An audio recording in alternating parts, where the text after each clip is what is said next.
Welcome. Peace and blessings. Welcome to D.A.P. Thank you for tuning in. Make sure you get your popcorn. Make sure you get your whatever you want to eat, go grab it. Whatever you sipping on, go grab it. Whatever it is, grab it now. Welcome to the great debate on D.A.P. This is going to be one of the greatest debates we've ever had, really, on D.A.P. We have about 6 people here. 6 people on the panel. Make sure you like the page. Do me the favor and share the page. Appreciate it. Now, just so you know, those who are here on Facebook, it will be a possibility we'll be going over to YouTube in the middle of this conversation. We're going to slide over to YouTube eventually, once it starts getting good. All right? The YouTube channel is David Adams Podcast. Go over there now and press subscribe, because you won't be able to see anything, because I'm going to cancel out and shut down Facebook at a certain time. All right, so make sure you do that now. And thank you for chiming in. Please share, like the page once again.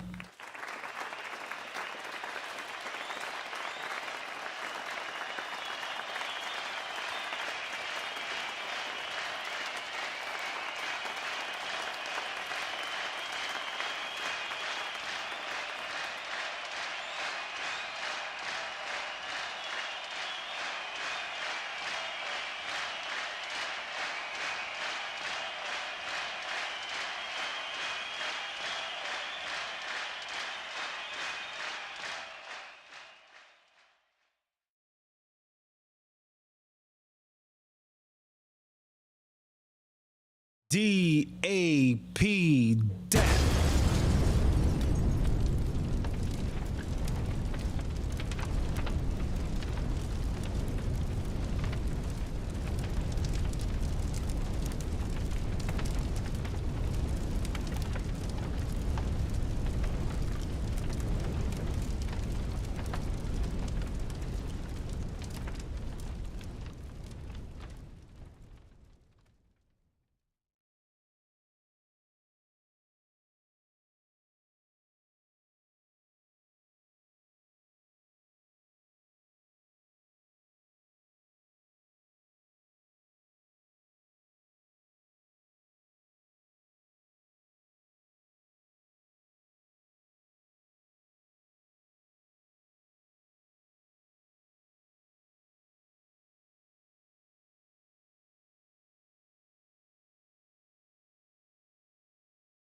What's good with your peace and blessings? Thank you for chiming in to D.A.P. Much love and respect. Listen, we're here. I thank you guys for chiming in. Thank you so much. I have my man on the left of me. His name is Rashid Chambers. Let's give him a round of applause. Yeah, my man Rashid in the house.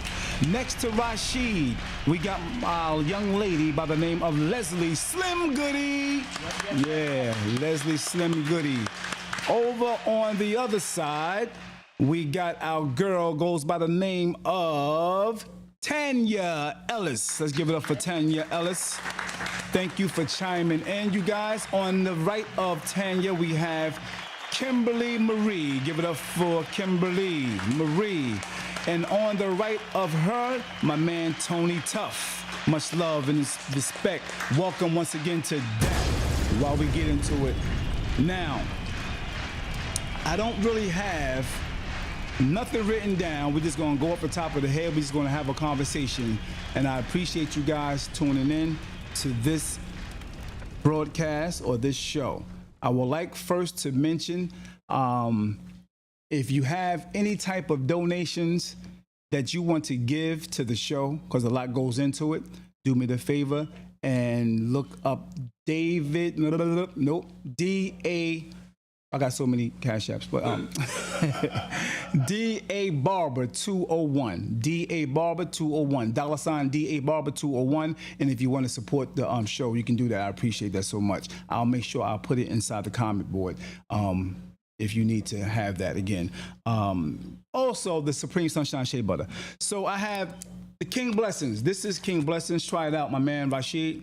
If you could, let me know if you like that. It's been around for a little while. A lot of people haven't seen this one yet or smelt it, but it's. Oh, let me just. Yeah, you definitely. Yeah, you want that. You want that. That's that. dope. That's King Blessings, bro. What you think for your significant other? What you think about that? Blessings, what you think about that, Leslie? You can try it, yeah, put it on, but you're gonna go home smell like a man and you're gonna get Is it for men or it's women? for men. Oh. I said for your partner. Okay. Oh, I forgot. Oh, she was on both sides of the fence. I forgot. Yeah, absolutely. I forgot. That's right. Any I forgot one of them about go wear it. You can wear it for any one of them. I feel you. That's what's up. All right. I'm gonna let you smell it, pass it down to Tanya real quick. Yeah, that is real good. Can't hear? Okay. All right. Yeah, smell for King. It's not ultra smooth. oily. It's very smooth. It's smooth. Yeah. You can feel like a hydration. Yeah. That's that shea butter, man. No, it has a man smell. Yeah, it has a man smell. Yeah, definitely. that has a man smell. Yeah, the Supreme Sunshine Shea Butter. Once again, that's King Blessings, man. Yeah. No, you gave a donation. Yeah. You gave a donation, bro. He tried me. He tried me. Look, hey, I tried. That's what's up. Failed. No doubt. Nah, I buy that. You can't wear it for nobody but me. He ain't doing that. I know that's He right. may have a jar for a very long time because I don't see him that much. So And in Spanish culture, they call it La Bajabanti. Abahabandi, what that La mean? Bajabanti. What's that? Penny dropper. Oh, that's what that is? Oh, you just made that up? You serious? What? Okay. Anybody Spanish on there, just let me know what that means. That's deep. That's deep.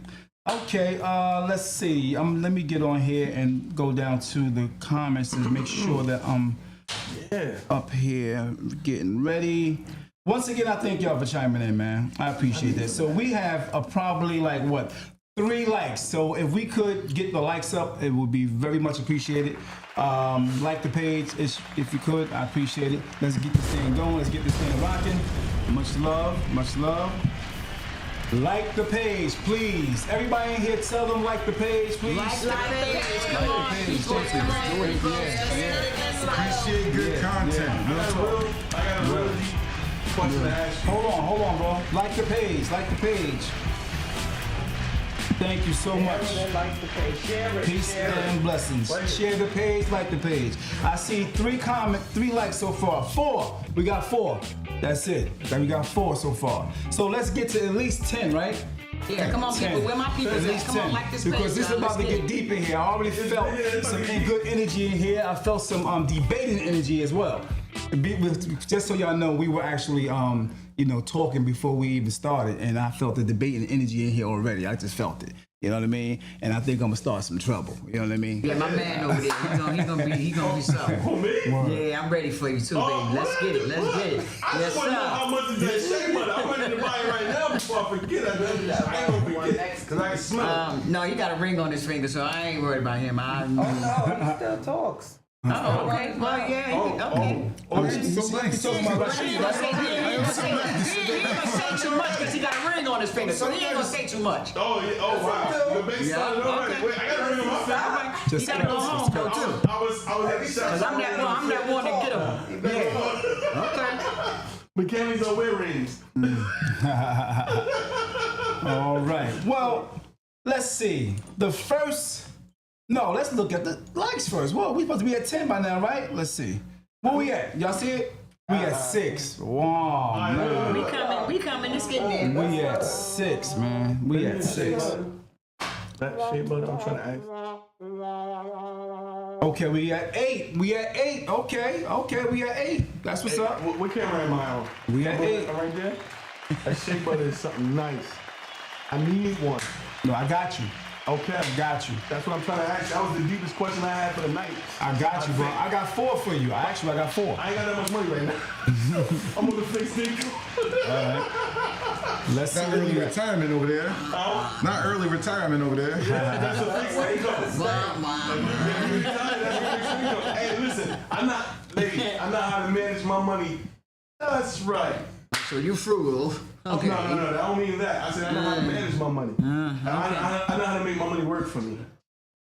Okay, so we at 9. 9. That's what's up. Come We on, at one more so 9. these conversations We at 9. Come on, 9. One more, y'all. We at 9 You likes. can start with that. We have 4 shares too. 4 shares. All right. All right. So let's get it. We almost there. Now I know why people. We almost there. Y'all can share the page too. Like the page. Everybody that's here, do me that favor. Thank you.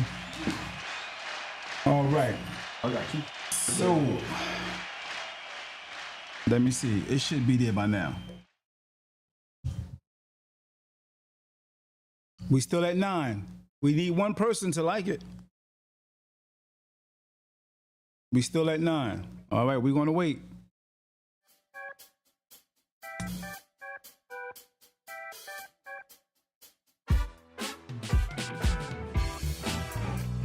All right, we hit 10, y'all. We hit 10. That's what's up. We hit 10. Thank you so much. Really appreciate it. Much love and respect. You want to be able to do that? All right. So, welcome again to D.A.P. D.A.P. Soon will be named The Perspective, D.A.P. Perspective. Once again, go over to YouTube, press subscribe, and we're going to go over there in a minute. I'm going to shut Facebook down in a little bit, but right now, I'm going to allow you to be here for the opening, and we're going to rock out. Okay, first topic. First of all, I want Rashid to tell me about himself. Who he is, and where he live, and where he lived, where he was raised, and things like that. Who is Rashid Chambers? Hey, what's going on, everybody? First and foremost, I am a husband and a father of 4. That's the best way to describe myself because that's the thing I'm always going to be. Secondly, I'm a Jersey City resident. I work in both cybersecurity, and I also run a nonprofit. If you guys ever want to make a donation to our nonprofit, it's E-Code Learning Center. We help kids learn STEM, all about robotics and things like that. We're in all of the public libraries currently and some of the schools in Jersey City. Shout out to PS15. And that's essentially who I am. All right, Rash. That was Rashid. Thank you so much. Let's go to Leslie. Let's tell us about yourself. Leslie, tell us about who is Leslie Slim Goody. Hey. My name is Leslie. I am a black woman. Okay. Works every day. Independent. Strong. 5 kids. All grown. Grandchildren. 4 grandchildren. I'm an outgoing person. Love to dance, love to party. You know what I mean? Don't need to be on every set though. And that's it. I just work. I work, go home, party from time to time. That's it. That's my life. Let's give it up for our girl, Leslie. Much love and respect. And over here, we have our young lady by the name of Tanya Ellis. She was here once before. Let's tell us about yourself, Miss Ellis. Born and raised in Jersey City, 23-year veteran at Hudson County Correctional Facility. I have my own small business, Tanya Sweets, that I bake cakes and all occasions does treats and stuff like that. I am a mother of 3 grown children, 1 grandchild, 7 years old, September. And I'm I'm just a fun-loving person, single, still trying to mingle. Hit me up if you like me. But that's it. We're here to get this debate out. Thank you, guys. Let's give it up for Tanya. Next, we got our girl, Kimberly Marie. Tell us about who is Kim. Kimberly. Everybody who really knows me calls me Kim. Okay. I'm originally born and raised and bred in Brooklyn, New York. I've been a Jersey City resident for about 12 years now. I am a chef and caterer, and I'm also an HR professional. I am the mother to a beautiful, terrible 6-year-old, all wrapped in one. That's a good one. And I am a lover of life, lover of myself, lover of people, and I just live life and have fun. All right. That's Kim, y'all. That's Kim. That's Kim. That's definitely Kim right there. All right, now we got my man on the end, goes by the name of Tony Tough. Who is Tony Tough? Well, my name is Anthony Johnson. I'm a provider and a protector.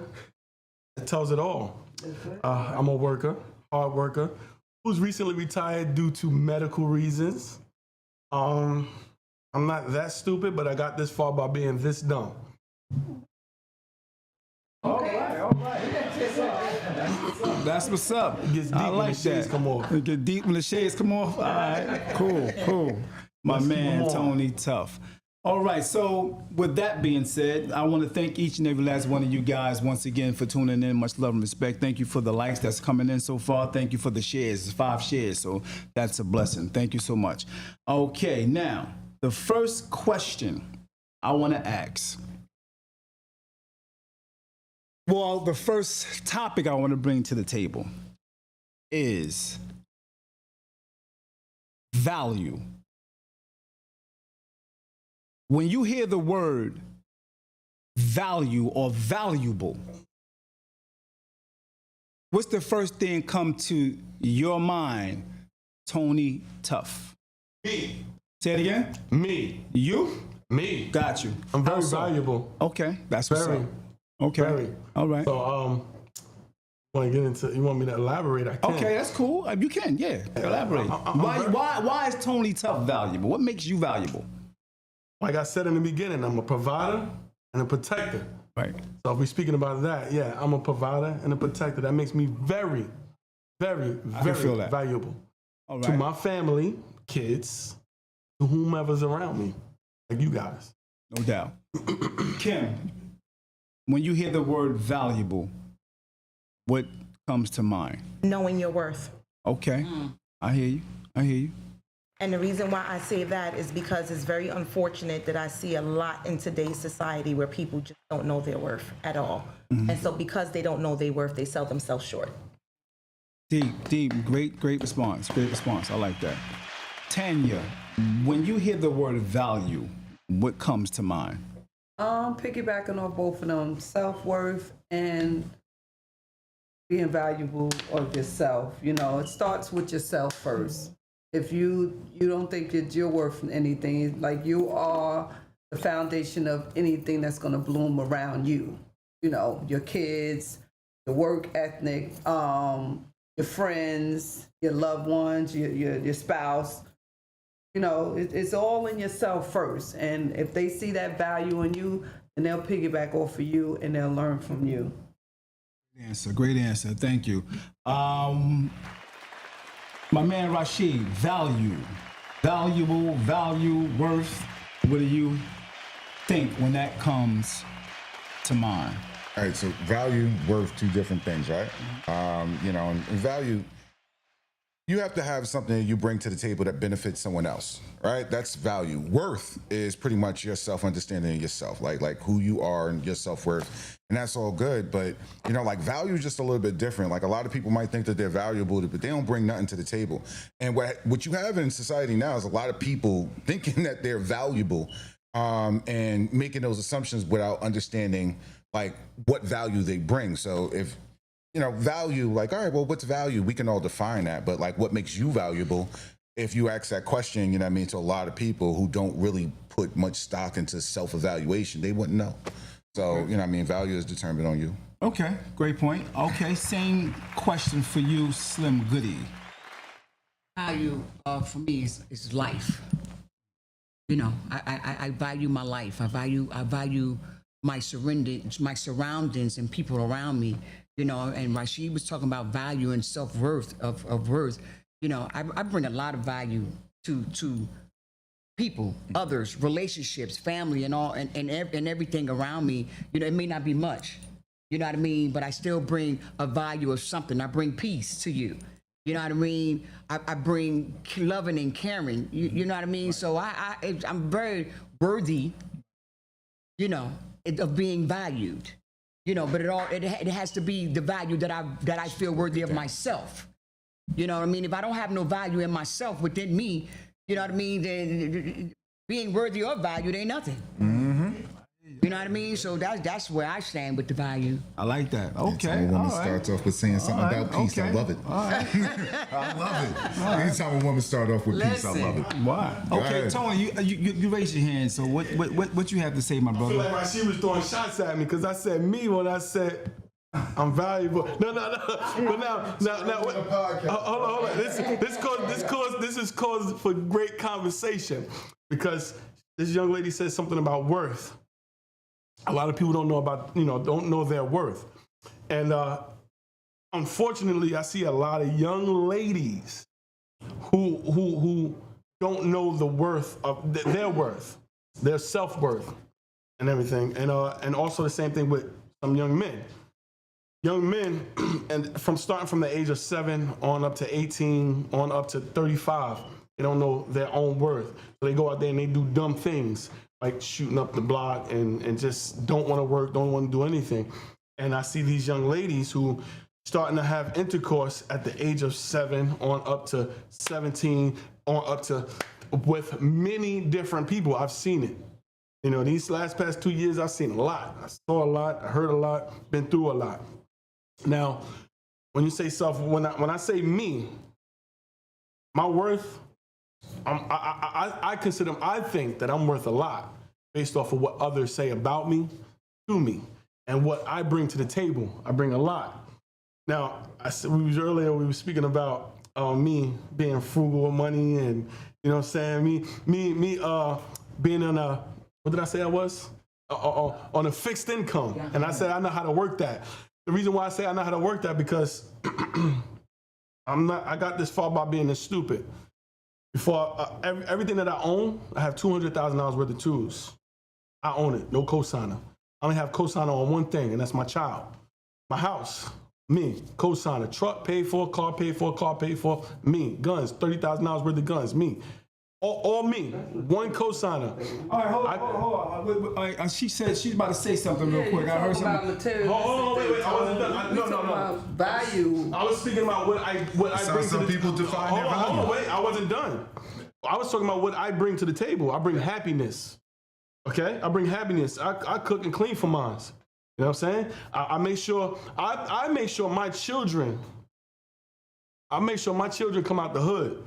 I bring them certain places. Not only when I say children, when I say my children, I mean children, period. Anybody in the hood, I'm bringing you outside of the hood to show you and teach you something different.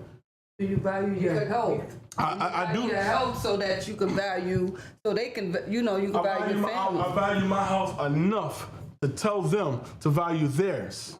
You know what I'm saying? Because you show them and bring them there doesn't mean that they're going to stay there. No, you're right. You know what I mean? Right. You can show the children and stuff like that. 100% right. The world, you know what I mean? But they're going to have their own path to where they're going to go. Okay. By showing them. I show them by proving it. Like I said, I've been working, like I was saying earlier, I've been working at the same place for 20-something years. I was born and raised in a Democratic community as a child, from birth up until 18. Literally, from 18 on up, I was raised in a Republican facility. And I brought my children, when I say my children, it could be his kids. If I don't know your kids, if they was chilling with my kids, your kids, because I say I protect those around me. I'm a protector and a provider. So I'm the last to come and the last to leave because I protect my own. Anybody that's with me. And I bring those children outside of the hood to show them, to teach them, like, look, this is not It's way more than this. Right. It's way more than this. And if you speak to my son, they could tell you about FHAs. They could tell you about credit. They could tell you about the dollar. And they could tell you about a lot of other things. Owning a house. And so on and so forth. So Well, not to cut you off, but for the ladies that's sitting here, when you hear the word provider, would Tony be the type of man you would look for to provide for? To provide for you? Because some people look at provide only as far as money is concerned. Money. Isn't there more to providing? And what is that when it comes to providing? When you say a provider, it's not just financial. I have the unfortunate experience of knowing a lot of people that grew up in two-parent households with their father right in the house and they don't know their father. That father was not a provider. That father was not a protector. He was just there. And even in certain single mom households, mom might have paid the bills to keep the lights on, but she did not protect you and she did not provide that love and that nurturing. So providing is not just financial.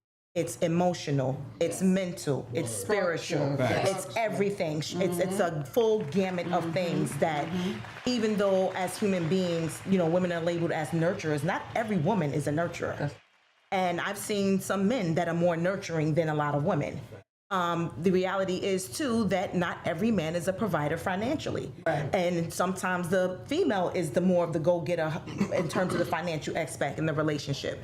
So the whole idea of the providing when it comes to relationships, I just say that people just need to take time to get to know each other, figure out their strengths and weaknesses, and be comfortable enough with that. So it's not a thing of, oh, she makes more money, so that makes me feel less than a man. Not necessarily. Because if you are the man, she's going to know that and will be happy to go out there and make that bread and bring it home because she knows that you're going to take that money and align it with your vision for the growth of the family. Great. I agree. What'd you say? I agree with that. I do agree with that. Exception, not the rule. And Rashid said that's the exception, not the rule. Elaborate, brother. So, I mean, you know, when it comes to money and things like that, we're talking about power dynamics. And I do respect everything about the provision, right? It should be qualitative, not quantitative, right? So that's fine. That's cool. But when a woman typically does make more money than a man, you know what I mean, the power dynamics do shift. So it's like, yeah, she can acknowledge that, you know what I mean, you have, but she's automatically in a masculine role traditionally. You know what I mean? When she takes that role on. And what happens when you're in a masculine role, when you're in that position, we got to see what the temperament is of that person, because you don't know who you are until you get power. You know what I mean? And when you get it, then you're like, all right, well, what do you do with it? A lot of people are like, oh, well, if I was in this position, if I was the supervisor, if I was this or I was that, and you get that opportunity and you realize that you're a tyrant. You know what I mean? Because you're taking it out on people in a lot of different ways. So when I say the exception, not the rule, typically, and I say that with a bias. I personally would never let a female financially provide for me. That just couldn't happen, you know? And I can't say that I'm not attracted to females that, you know what I mean, would be able to do so, but I know that they have certain characteristics that aren't attractive to me. Because I understand for you to be in that position, I consider you to be in a more masculine role. And I personally wouldn't want to have to do that. And I can admit that openly. Typically, when I see women in positions of power in a relationship, when they make more money, the guy is either reviewed as pretty much like a simp or something like that, or he doesn't have a masculine energy. It goes back to what you said about the guy, like there's a father in the household, but he's just there.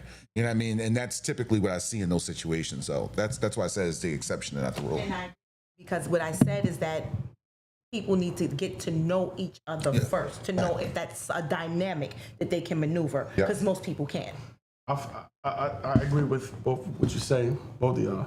But if he's a protector, then like me personally, I wouldn't mind a female being financially taking care of me to a certain extent, because I'm a protector and I'm a provider. So if she lose her job, I'm gonna go out there, I'm gonna do what I gotta do, provide for my family.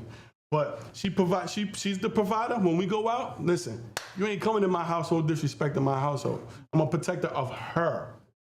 And when we go out as a family, of them. So I guess because I've been single for so long, you know, I'm just my own provider. You understand what I'm saying? I provide for myself now. Anything that's going to come in, you're just going to enhance me. Right. You understand what I'm saying? Exactly. Because I don't need you to provide for me. What I need for you to do is protect me, love me, respect me, care for me, and honor me. But Leslie, isn't There that? you go. Don't tell me I can't hold cook. up. Oh. You can't cook. That's okay. But listen, again, like I'm I just- said, you eat. But listen, but let me ask this question. Let me ask this question. Go Let me ahead. ask this question. But isn't all of that you just mentioned a provider? Oh, yeah. All that you providing just- in every way but no, money. but that's what I'm saying. Right. But you was talking about financial providing. Right. No, I don't need them to financially Right. provide That's for what me. I'm talking about. No, Right. that's the only provision that I need for you to do for me. Love, protect, and honor, and all that. And you Yeah. got everything else. If I'm single and I'm in my own household, I don't need you to provide anything for me. That's I mean, what's up. like I said again, I'm not gonna turn it down. I'm not gonna say it don't help. Right. You know what I mean? I'm not gonna say that I'm not going to accept it. Right. You understand what I'm saying? But so you are still dating though. Who? You. I plead the fifth. No, I'm just joking. Well, then actually, no, I'm not dating. Okay. No. I mean that answer sounded really Just a little bit. suspect. Like just a little bit. Yeah, I mean, well, like, no, just- I'm not. It sound like Listen, you can't cook. I got you. right. Yeah. But When you like, I'll pick up. let me go back to when I say I ahead. can't cook. Go ahead. I don't like to cook. It's not Got that I it. can't cook. Sometimes cooking some pots is better than others. Shit, I'm not no chef boy. They don't put no love in it. Don't But I be put fooled. love in Don't be mine, though. fooled. You know, like you said, she's Yeah. a chef. You know, I'm not no chef boy RD. You know what I mean? I cook. You won't go hungry. You know what I mean? You ain't gonna starve. No doubt. You know what I mean? So, you know, listen, whatever it takes. You know what I mean? You're gonna get a meal. So let me ask you another question. This is for everyone. You know, do you sometimes come across a man that it may seem like he's arrogant, but he's just confident? So the ladies, and fellas, have you ever been looked at as arrogant, but you basically confident? And you know what I mean? I said no because No what? No, because you can tell the difference of someone who's confident versus arrogant. Absolutely. There's With a seasoning and a Absolutely. great eye. you will definitely know, Looks can be and deceiving. I will say it takes life experience to recognize that. If you're very young, you won't pick up on that right away. But with life experience, you will recognize someone who is confident versus who's arrogant. Yes, because Arrogance is comes from a space of insecurity. Oh, thank you. Okay. Yeah. Arrogance to me, as far as with a man, it's like, you know, like you need me. Like you ain't gonna be nothing without me. Like that, you know, like he bringing me up or something. And that's arrogance. Right. So have a man ever, you know, expressed to you basically like he Yeah. brought you up? Mm-hmm. Yeah. And how did that go? How did that go? I got a husband. That's how that went. What? A husband. Okay. Divorce. You got a husband, a husband. Okay. Question, ladies, question. Looking at Okay. me from before and now. Am I arrogant? Yes. Yes. Am I? Because you throw him He's boisterous. Nah, he throw He's just boisterous. I don't think he sounded arrogant. Yeah, I think he's boisterous. Boasting. He's boasting. But it's on my table. I said I have. I'm a provider and a protector. And he said it's not about what you have, but what you bring to the table. I'm showing you. I'm telling you. Hold on, wait a minute. That's something I can sell. I can liquidate that if I. Wait, because. It seems like that to you because I didn't get to finish before I got cut off. These are things I can sell to protect. These are things that I You use. were selling yourself too. No. I'm telling you. Like if I ask you, what do you bring to the table? What do you bring to the table? Just get to know me and you'll see what I bring. I'm not gonna put my whole thing on down. I ain't gonna say I got a car, I got a house, I got I'm responding. I started my statement off by responding to what this young lady said, and what he said, I said it sounded like he was throwing shots at me, jokingly. And I said it calls for great conversation. And I'm telling you what I bring to the table as far as providing and protecting. Protecting and providing. I provide knowledge for my children to tell them that it's more I would have been than more what this. interested in you when you said I fix cars. I gotta get with him because he know how to fix cars. Yeah, see, and opposed to telling me that you got this much money. I know. And Exactly. you got guns and you got a house.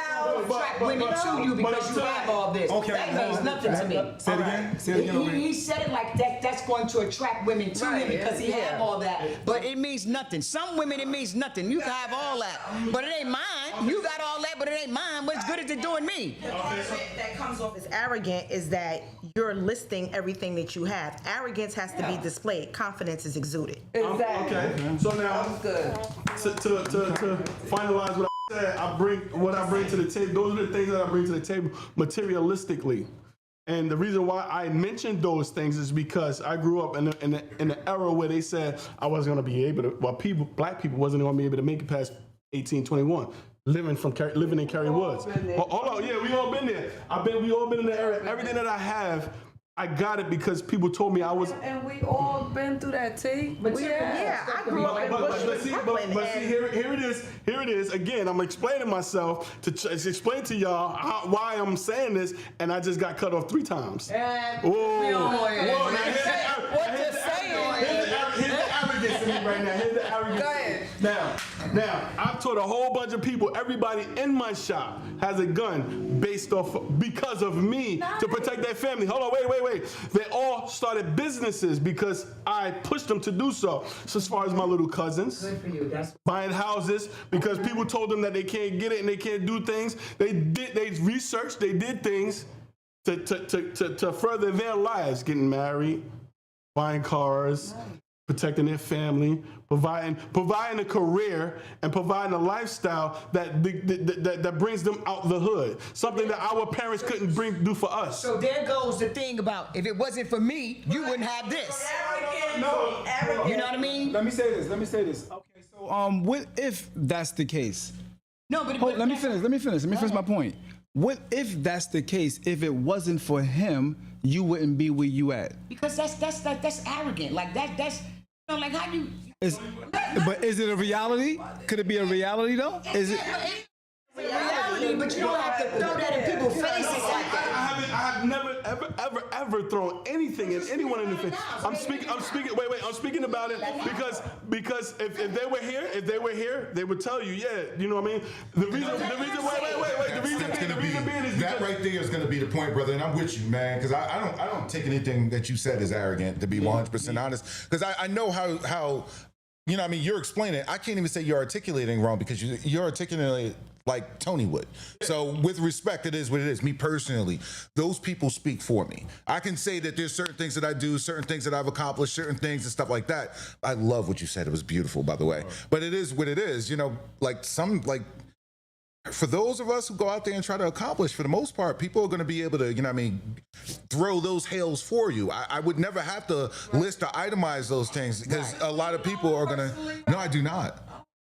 So, and that's what I'm saying. I don't know one way or another, but I got his energy from the very rip when I came in the room. I love the energy. I gravitated towards the energy because he does exude a certain amount of confidence to be himself. And that's what I liked about it. You know what I mean? But the arrogance might be in the way if it's being phrased, but we have to interpret it on our own. I love it though. I love it. I take it out the garbage can and replace the garbage bag. And you said what? He's probably that guy that won't even take my garbage out. That's just how confident he is. Walk right by the garbage and say he's gonna send his brother to take that. That's a good one. All right, so let me ask you a question, ladies.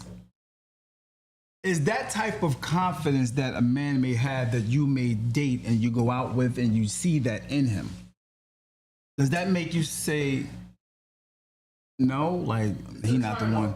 Is it turn off? Well, years ago, that wasn't a turn off for women. Years ago, when I came up on Wegman Parkway in the 70s, we didn't do all that, so it really didn't matter. You know what I mean?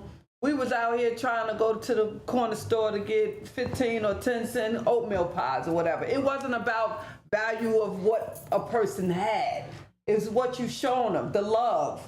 The protection, meaning protecting my heart that you don't hurt me or don't let nobody hurt me. It wasn't never about a car. It wasn't never about what you can bring to the table until we probably got in our like 17s or 18s. Yeah, Well, that's what I'm saying. When you became in the dating market, right. and those things started That matter because that's an age thing. That stuff Everything matters. he spilled off in a club where you know what I mean, females from 21 to 28, they're gonna love and gravitate to that because they know that man is secure.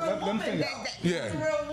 I mean, I'm not gonna diminish what what that is, but what I'm saying is females. Hold on. We have to speak one at a time. Yep. We have to speak one at a time. Yeah, no, we have to speak one. It doesn't matter. He could not It doesn't come matter. to a club. I'm sitting in the have to club. speak He one at a cannot time. come to a club to me and say to me, "Hey, yo, I got such and such and such." Oh, that's lame. You can't. Like, Yeah. that's what I'm saying, nigga. Yeah, that's lame. You can't do that. You don't get away from me. You can't do that. I want to give some perspective to this for the simple fact that I don't know everybody's ages in this room. I grew up in Brooklyn in the height of the crack era. Okay, so the whole fact of the matter is that the peers of my age, you take it back, you talking about the Alpos, the Rich Porters, everybody that was going on in that time period. Growing up, yes, I saw it, but I didn't gravitate to that. For the simple fact that I was raised with certain values to know what that life was going to lead, Right. mainly being the fact that my uncle was in that life and I saw what it did to him and his kids. But the whole idea is, as a woman, when a man approaches me with, I got this, I got that, I got this, I got that, to me, what you're saying is, you think that I might not even have that. Excuse me, we might be on the same page. And that's exactly what you're saying is, I don't need you for that. Well, could that be a problem in the dating world because women are actually doing the things that men are doing, which is providing, they even protecting. Well, they have all. it's So just is the simple fact it? that black women are the ones that are getting the most higher education degrees and starting businesses as it is. And the simple fact of the matter is times have changed. A lot of us, including me speaking, I'm a single mother by choice. But the simple fact By that choice? by choice. How so? Because rather than stay in a toxic relationship, I am not going to raise my child in that environment and see that go on. Okay, so if that's the case, why are you still single now? Why am I single right now at this moment? Is because I am not looking at this moment. I'm Okay. focused on other things. Got it. I've dated, I've done all of that. Right. But right in this particular moment of my life, I have other goals that I'm focused on. Got it. And dating is not a part of that for the simple fact I don't have the time to dedicate to that. Good answer. Good answer. Good answer. okay. Good answer. Why you single, baby? Yes. Now I'm asking questions.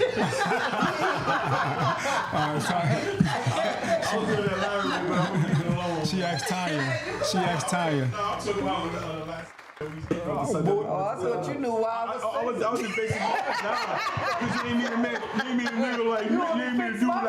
That's why. You ain't mean to cocky dude like me. Go ahead.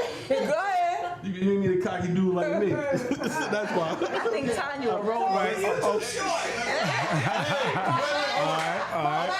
I like that. Oh, okay. I like that. That's good. What I bring to the table, big things come in small packages. You can have $1 million. You can't put $1 million in cash. We didn't switch to that. All right, hold up. Brad, let me finish. Let me finish We're gonna this go real back. quick. See, listen, big things come in small packages. I can have $1 million in cash. It won't fit in my pocket, but a black card would. Okay. Oh, see, we talking about, how things shift and change because I was explaining something, expressing something about something about myself, and y'all took it and turned it somewhere else. So I just said, sure. Now, I want to say this about that comment that Tanya just made, which is you too short. You know, I want to say it because like I think the standards or what women want, your preferences, right? That's your preference. And as soon as most men say anything about the preference they want, it's a problem, I believe, that happens a lot when it comes to men saying, hold, let me finish. I feel like it's a problem when men say what they want. I've seen men actually say things like, I'm talking about on shows, on all types of podcasts, on all types of like the bust the balloon thing, pop the balloon. I'm addicted to it now. Yeah, it's like I see a man say, well, I don't like her because, you know, she aight, but I ain't feeling her toes. Oh, it ain't about, you know what I mean? It's like automatically they get offended. Speak to that, Rashid.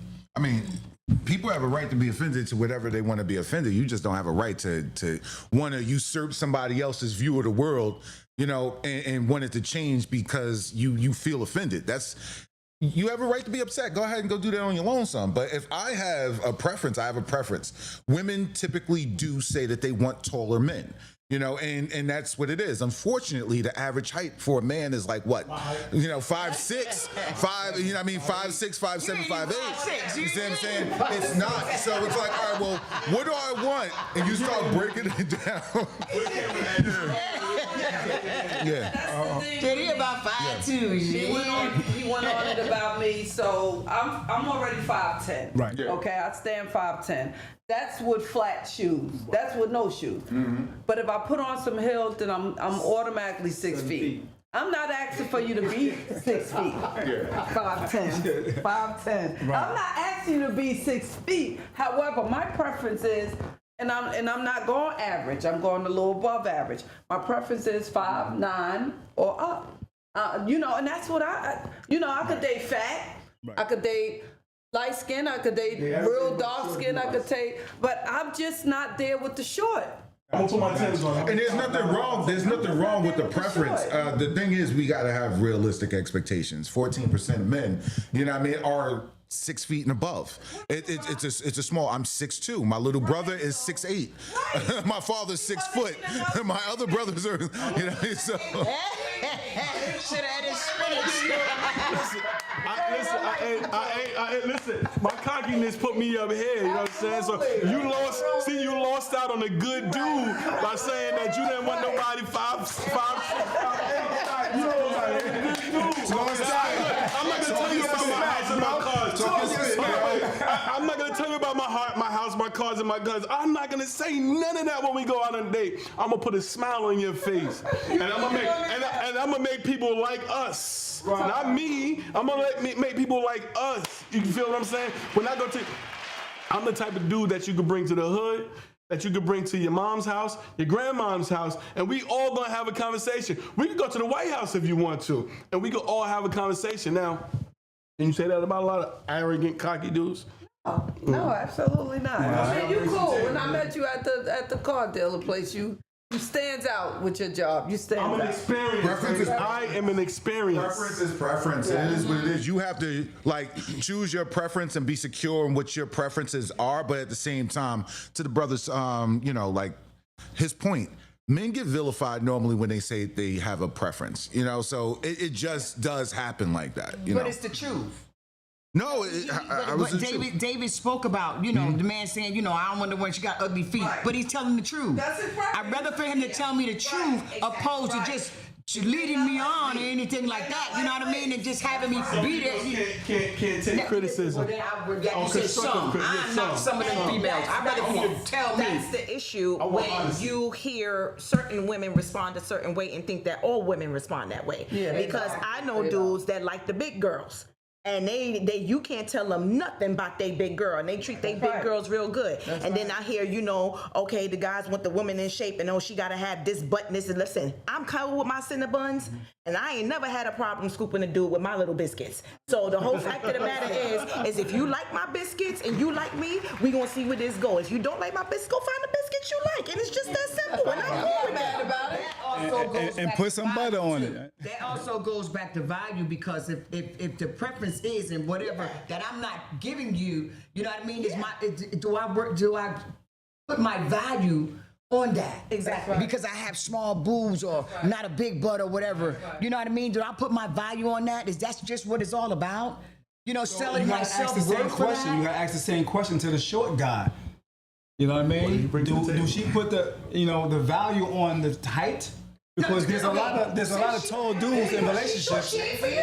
She just said I'm sure. No, I didn't say you Prince, sure. she said I'm sure. Listen, Prince wore platform shoes and he got mad chicks. I mean, like, I ain't got no platform shoes, but I got some Timbs in the house. You know what I'm saying? I could add an extra soul to them. You ain't gotta do that, though. I know I don't have About to. 20 instruments. Listen, wait. Voice out of And I could make it. Rich. Listen, look, whoa. See, those are all materialistic things that they bring into the table.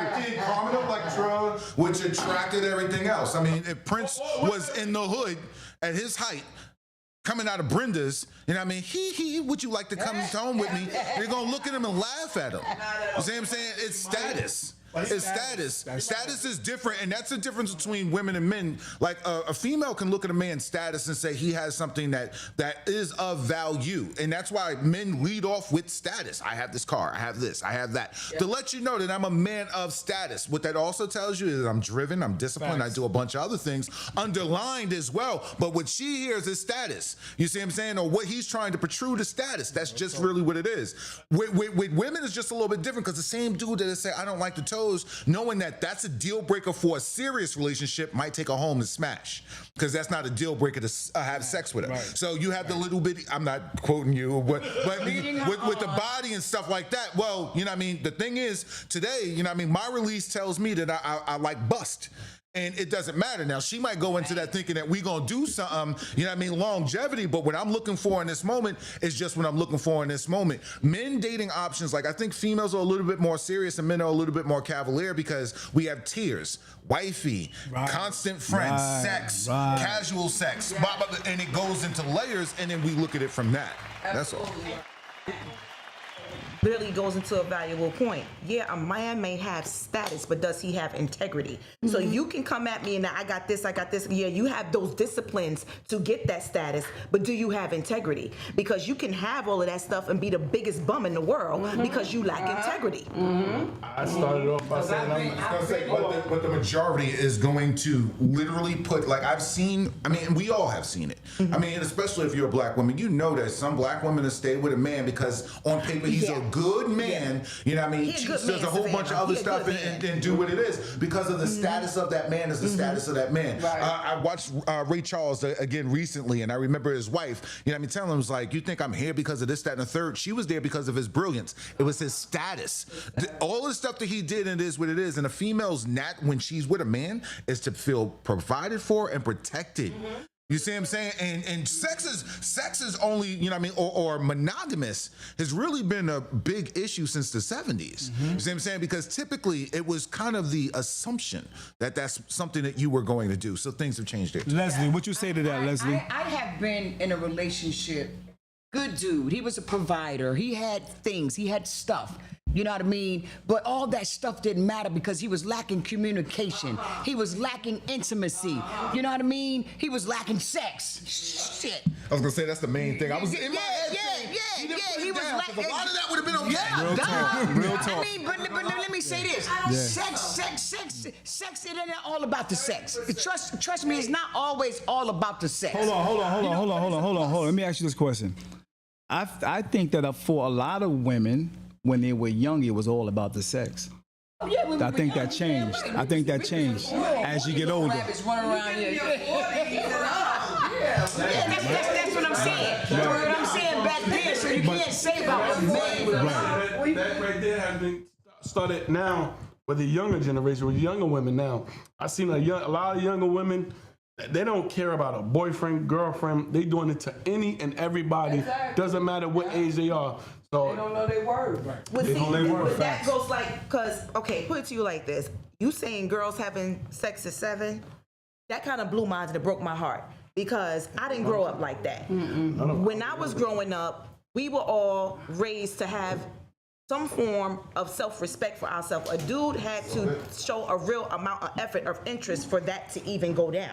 Most of the girls I know during my generation and friends in high school, we didn't lose our virginity until we was about 16, 17 years old. So to hear that young girls are out here doing this stuff at this young age, that tells me that that's a deeper problem of what's being taught at home. They don't have No protection type of or a protection provider. or even someone imparting wisdom and love enough into them to value their bodies. Some of them. Good point, but the issue is, it's like, and I didn't know what kind of female to approach when it comes to that. That's true too. I knew that as a kid. Like, I knew really what Some it is. do. We knew who the fun girl was and stuff like that. Some And do. you might have more fun. No, I'm just telling you straight up, like, it ain't no more different than my era.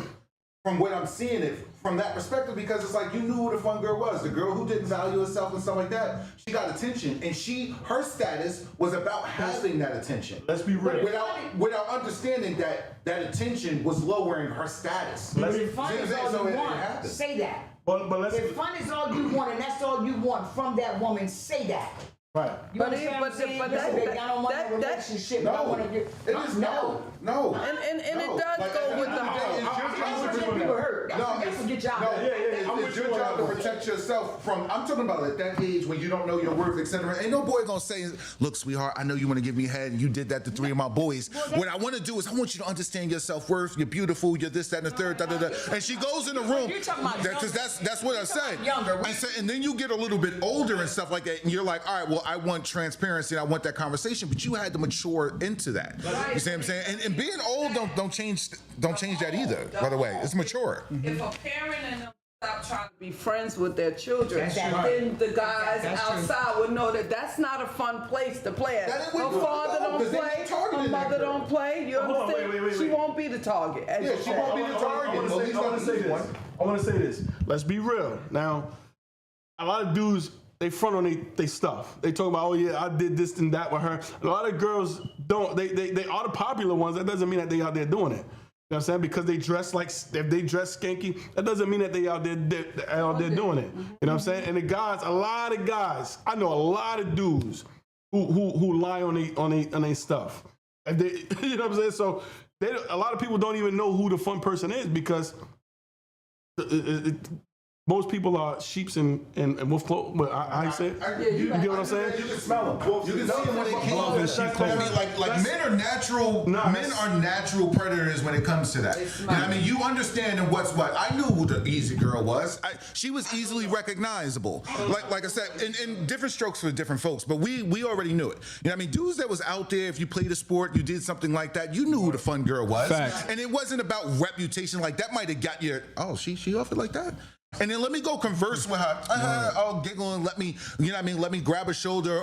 Depending on what she was allowing me to do in this conversation, when I'm interacting with her, she's teaching me how to treat her. Facts. And then I'm learning how I can treat her in these conversations and in these interactions. So now it's like, all right, well, when do I pull the trigger? When, you know what I mean, like, let me see, you know, oh, well, swing through my crib. Okay. You know what I mean? Do you want to do this? Do you want to do that? You want to smoke? It's just going to be me and 3 of my dudes. It's always been a part of it. You identified who the fun girl was, and it was what it was, and she didn't know about it. It's happening now. It could be a bunch of us. I have had occasionally one time I took a ride to Atlantic City with a bunch of us, and I guess the guys was already talking about that's her girlfriend and this and that. I said, hey, this ain't that type of party with me. You know what I mean? They got mad because I wasn't that type of. I came down there to gamble. I ain't even gonna lie to you. I didn't come down there to stay in a room with someone, but it's happening now. If these women is out here being, you know, giving up their body and stuff, they think the girlfriend is the same way. Until we put them in their place, like, I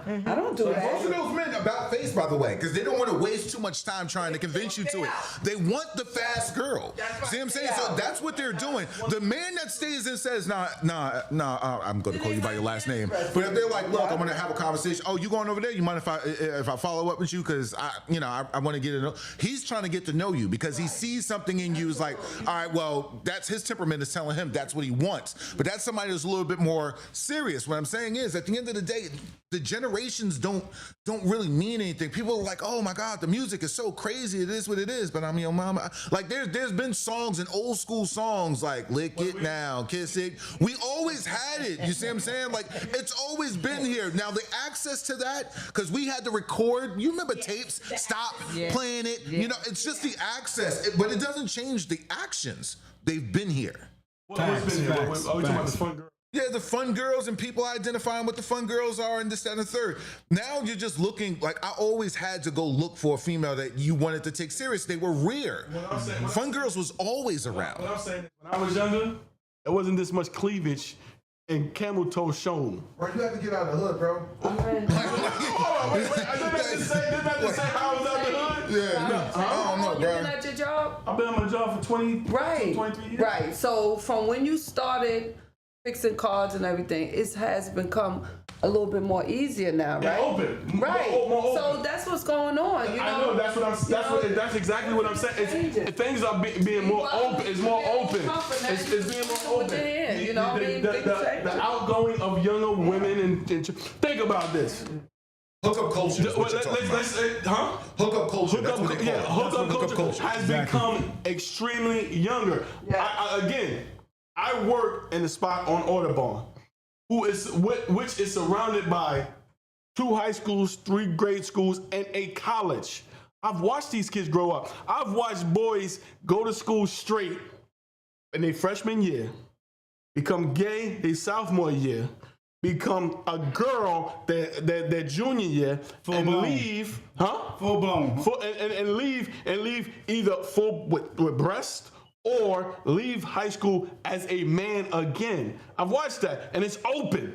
They are open with everything, just like the young women are. Open with everything, just like the younger men are. Now, Get me canceled. I'm gonna leave that one alone. no, just You don't go from all of that and go back to I don't like men no more. Listen up. All right, okay, we're gonna change this subject. We're gonna change this subject, all right, now I wanna get into this actual, this particular topic real quick, because y'all, we going off the board real quick. But I want everyone to do me the favor and go on over to YouTube, because we're about to discuss healing. What does healing mean to you? Especially when, you out there, those who out there dating and trying to find that one. What does healing mean to you? Also, if you're dating someone, if you're trying to get with someone, should they be healed? And how can you tell if they're healed? How can you tell if they're not healed? We're going to be going to that subject in a minute, but we're going right over to YouTube, David Adams Podcast. Please go over to YouTube right now and press subscribe so you can watch it over there. I will be soon cutting the Facebook down, okay? So go do that. So I'm gonna ask the first person, Leslie, as far as healing, what do you feel when you're dating someone? Can you tell if this person is broken or if they got themselves together and they're, okay, as far as healed is concerned? How can you tell? Dating someone, right? And me getting, as time go on, yes, I can see what they're a little broken because they're still looking for validation. Their ego is still taunting them. Yeah, I can recognize it after some time. Yeah. I'm gonna go into okay. Tanya. Okay. You about to go deep? We come back. We'll come back. Yeah, I was. I'm just gonna say, healing. When you date or you just coming out of divorce, it's very important to heal. Mm-hmm. A lot of men don't because their healing is to jump to the next relationship. With women, we value our peace and we want to get to the core of what happened. Like myself, being divorced, I went and got counseling. I went and got counseling. I didn't date any time in between my counseling because my counselor recommend that. I wouldn't have never got the whole concept of what was going on with me, and we didn't concentrate on what he did. We concentrated on what did I put into the relationship. So that's very important because even now, as you ask me, why am I single? Because now it's different. Like I know my worth. I know where I'm coming from when I go into a relationship now. So you just can't come to me with, not saying going off of Tony or nothing, but with what you have. I'm with looking your for guns more, and your right. guns I'm and looking all for more. You typecast, bro. Right, you bring into the peace, as you said. Bring it to my peace. You know what I mean? You're protecting my heart because it was broken when I got divorced. So yes, you could tell. And just one little thing as me being dating. When a man come to you and y'all have conversation and he talking about his ex or y'all women, he's still broken. To me. Facts. That's just to me. All right. Same question, Kim. Same question. Absolutely. Like I had the conversation with you when you were inviting me to the podcast. Right. I was married for 7 years with the guy for 12 years. I got divorced. That was a 5-year healing period before I even thought about venturing out because I had to rediscover who I was.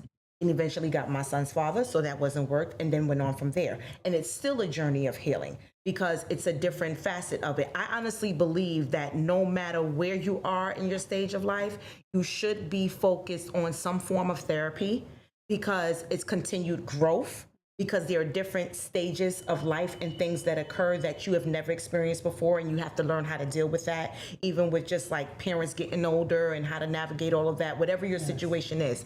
But when it comes to the relationship aspect, what I see is that, and this is unfortunate because men have been trained to do this from boys, is that they don't acknowledge their feelings.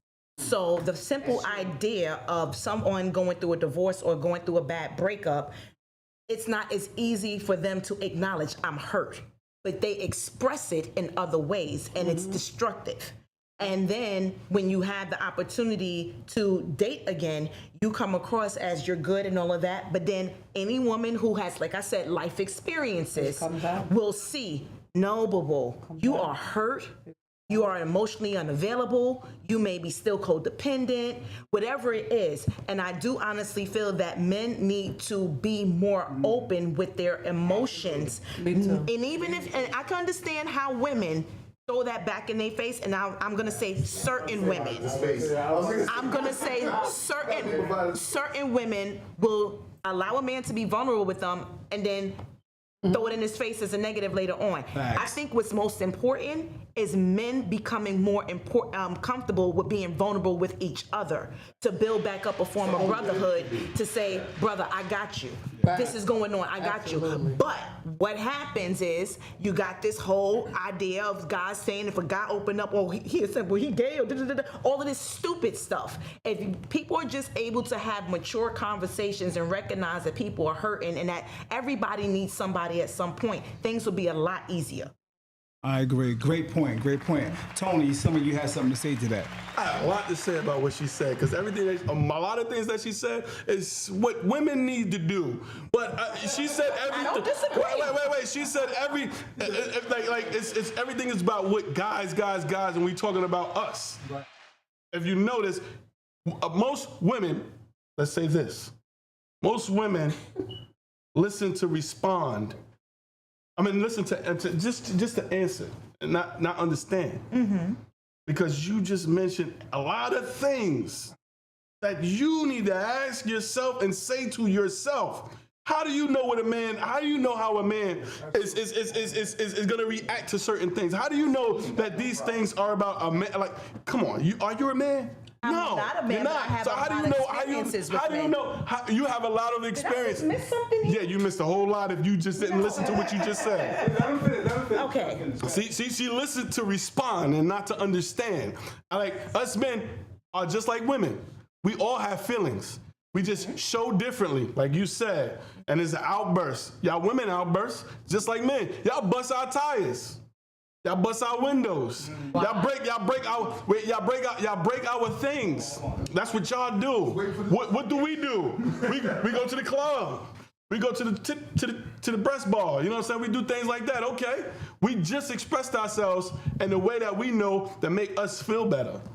We just express ourselves to make us feel better. You bust our tires and our windows to make you feel good. Tony, Go ahead. the question to me was, as a woman, can I recognize if a man is broken? So I spoke on that.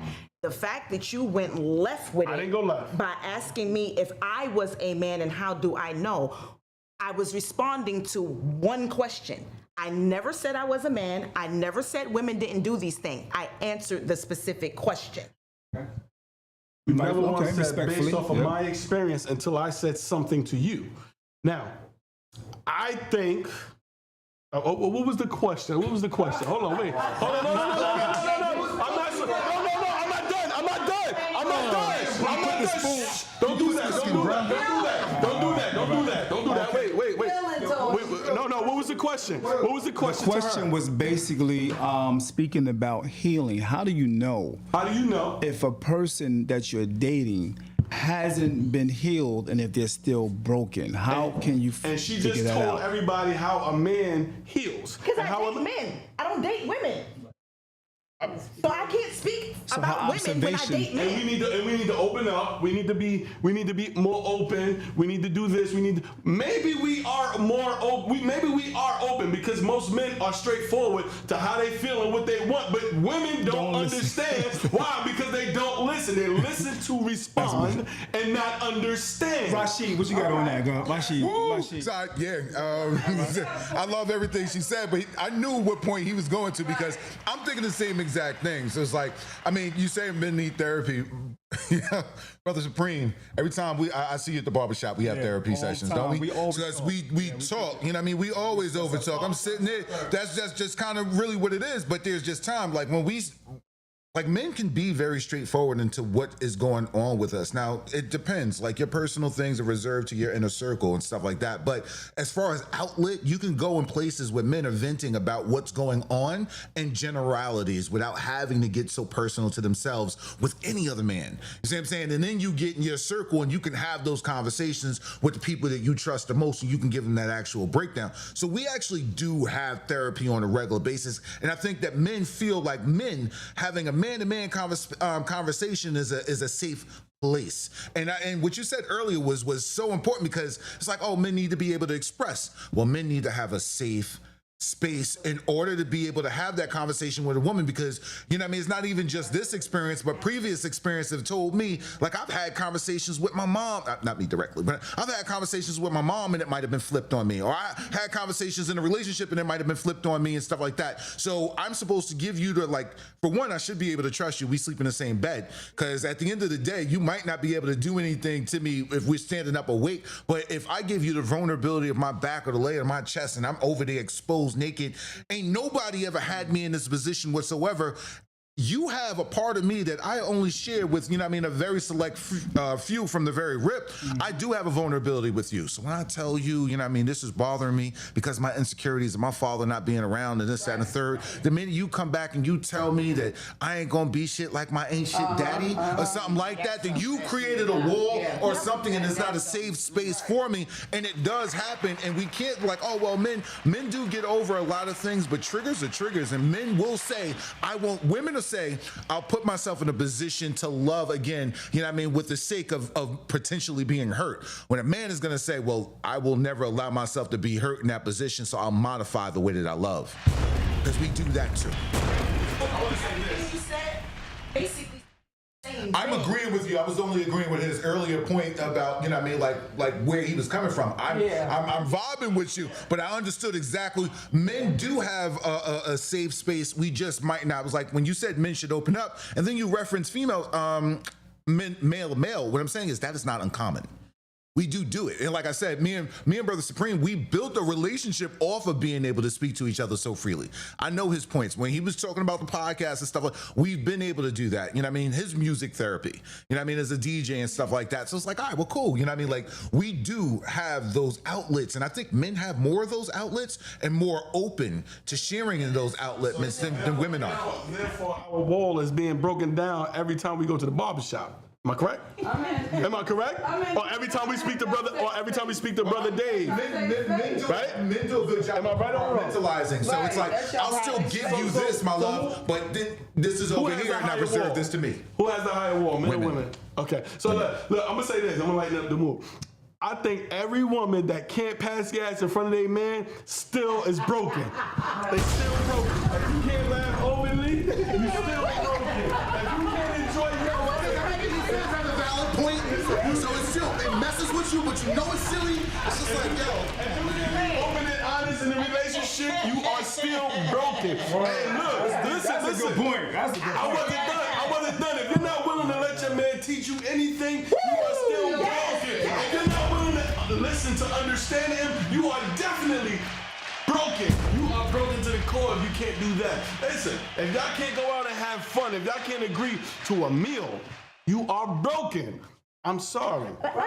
I'm sorry. Wait, I'm saying that because I've been there. Okay, thank you, Tone, for that. I appreciate it. I have Go a ahead, Kim. genuine question Go ahead, Kim. because I'm really trying to figure out who are these terrible females, because the women I rock with don't behave like that. Well, I'm Like, talking yeah, about all your the time. temperament, knowing that could be true based No, off I of your know it's temperament. true. You know what I mean? So just that's your whoa. temperament. It's somehow- Yeah, that's your This is temperament. And crazy, remember, 'cause I ain't holding my gas for nobody. There's a lot of women that I'm gonna hold jump their back gas. out Yeah, of the because gas. listen. No lie, when I first met Sunshine, she was like that. Real talk, she did not want My to wife fart. warmed me up with some She burps. did not want to fart. Bust ass. Do Like, you yeah, understand give me? me some time. Sunshine. Warm me up with some burps. Hold on. Let me finish. Hold on. You do it after sex, I'm gonna let everything rock. Look. Sunshine did not want to fart around me when I first met her. I'm gonna be honest. But after a while, I'm like, do your thing. But I was like, damn. That coming out that little body. That's a normal bodily function that I have, and I wanted to pose that question to my situation. I'm gonna call it a situation. Like you be at my house, like if you have to pass gas, like what do? Do you hold it? Like what am I supposed to do? You know what I mean? Because by the time I get up to go try to release it, it's gonna go back up. So what the hell do I do? Like All right, next question. Next question, everyone. Next question. I would like first to read a few chats, and I'm going to give you the next topic real quick, okay? Everyone, let's see. Let me see. I'm going to go with where replying. Blah, blah, blah, blah. Okay, Sheila Grant said she would like, I like what Kim said about knowing your worth. People do sell themselves short because they think it's all about money. Someone spends on them and it's showing their worth. Okay, good point, Kim. I appreciate that. Much love. Granny White says, good morning or good evening, David Adams and the panel. Peace. Thank you for chiming in. Appreciate you guys. Tora from Cali. What's good with you, Tora? Thanks for chiming in. Appreciate you. Much love and respect from Cali. All right, we got, who is this? Sheila Grant, once again, greetings all. You all are awesome. I'm so disappointed that I couldn't be there. I would love to expound on the table and knowing one's worth. Thank you. That was Sheila Grant. She was supposed to be here. She couldn't make it because she had to get that paper, and I ain't even mad at you. All right. Sheila Grant also said, I don't think he's being arrogant. This is the beginning. He's just explaining who he is and how he moves. Okay, thank you for that, Sheila Grant. Also, Shava Green says, overstating your own abilities equals arrogant all day. Let's see. Sheila Grant says, David, I absolutely agree. Some women do have a fit if a man states his preferences. That's a fact. I've seen it. I studied it. I watched it. Sheila Grant says again, say that, Kim, as a plus size woman, I got the memo that some men are not into big girls. I get it because the ones that are. I have my fair share with no problems. Okay, cool. Thank you for that comment. Solomon, what's good with you? Much love. Thank you for chiming in. Peace and blessings to you, my brother. I spoke to Solomon today, earlier. Solomon says, man's last name matter over any woman. I don't get that. A man's last name matters over any woman. Okay. All right, I don't get that, but I understand. I think I understand what he's saying, as far as his legacy, as far as what he is, his status, and who he is, whatever case may be. I think that's what we're talking about. Right, I got you. Gotta have it in context. All right, makes sense. Yeah. Okay, so the next one is Steven. Steven says the feminist movement ushered in pedophilia rights. So you will get younger and younger women having sex, and it will be protected by the sister code under body positivity. And do whatever I want with whomever I want with my body ideology. Blame women. Steve said I had to watch a young girl twerking around the grandmother.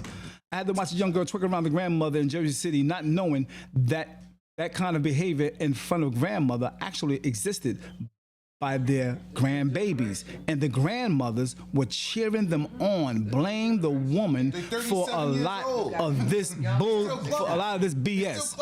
Okay, a lot of this BS going on. I'm not going to say the lack of male guidance being around isn't a thing, but the reality is the mothers are the first nurse of our children, and the mothers are compromised and have been for a very long time. All right, good point, my brother. I hear you. Out there vulnerable. All right. Okay. Stephen also said women that are broken jump from relationship to relationship. Y'all agree with that? Yeah. I do. Okay. Absolutely. I do. Absolutely. Yeah, I almost clapped That's it why, in. that's why I haven't had a stable relationship. Absolutely. Good point. Okay, Darcel. All right. And she also says, and want everything you brought back. Damn. Some bullshit. Yeah. The bowls, the plates, everything. I don't think women or men ever. And that's why, see, getting back. Seem like the type of person you give somebody something, you're gonna want it back when you break up. All right, hold on. Let's go. We still at the chat. Hold that thought. I don't think no woman or man ever completely heal. That's why therapy is important. That's why it should an ongoing process. It should be an ongoing process, and I agree. That's with anything. That's with anybody. Everybody should have some type of healing or some therapy, meditation. I like meditation. That helps me a lot. Music and all that good stuff. You know what I mean? Yeah. So yeah, you got to continuously do that. That's so important. It don't stop. It don't stop. What you say, Solomon? Knowing your worth is selfish. And maybe you have to be selfish sometime, though. You do. Yeah, you have to be selfish sometimes. He makes sense. Yeah. I think that's what he's saying too. You know what I mean? Oh, did he say that or you? Because if you add the back part of what you said, that makes sense. By itself, it just leaves it open. I'm nodding my head on that. Remember? Leave it open. Yeah, you're right. Now you gotta think. Now you gotta think. Like what? Nah, I don't know. All right, cool. Okay.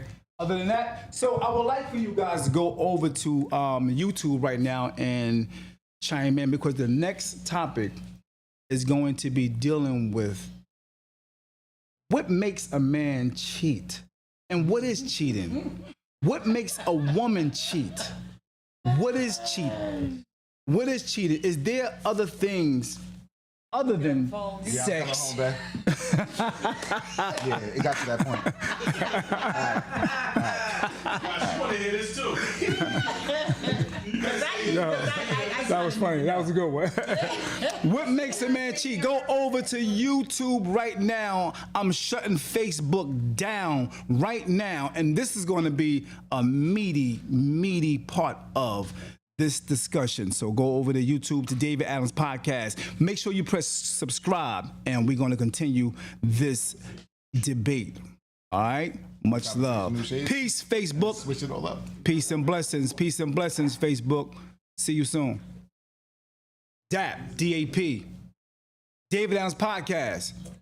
YouTube. All right.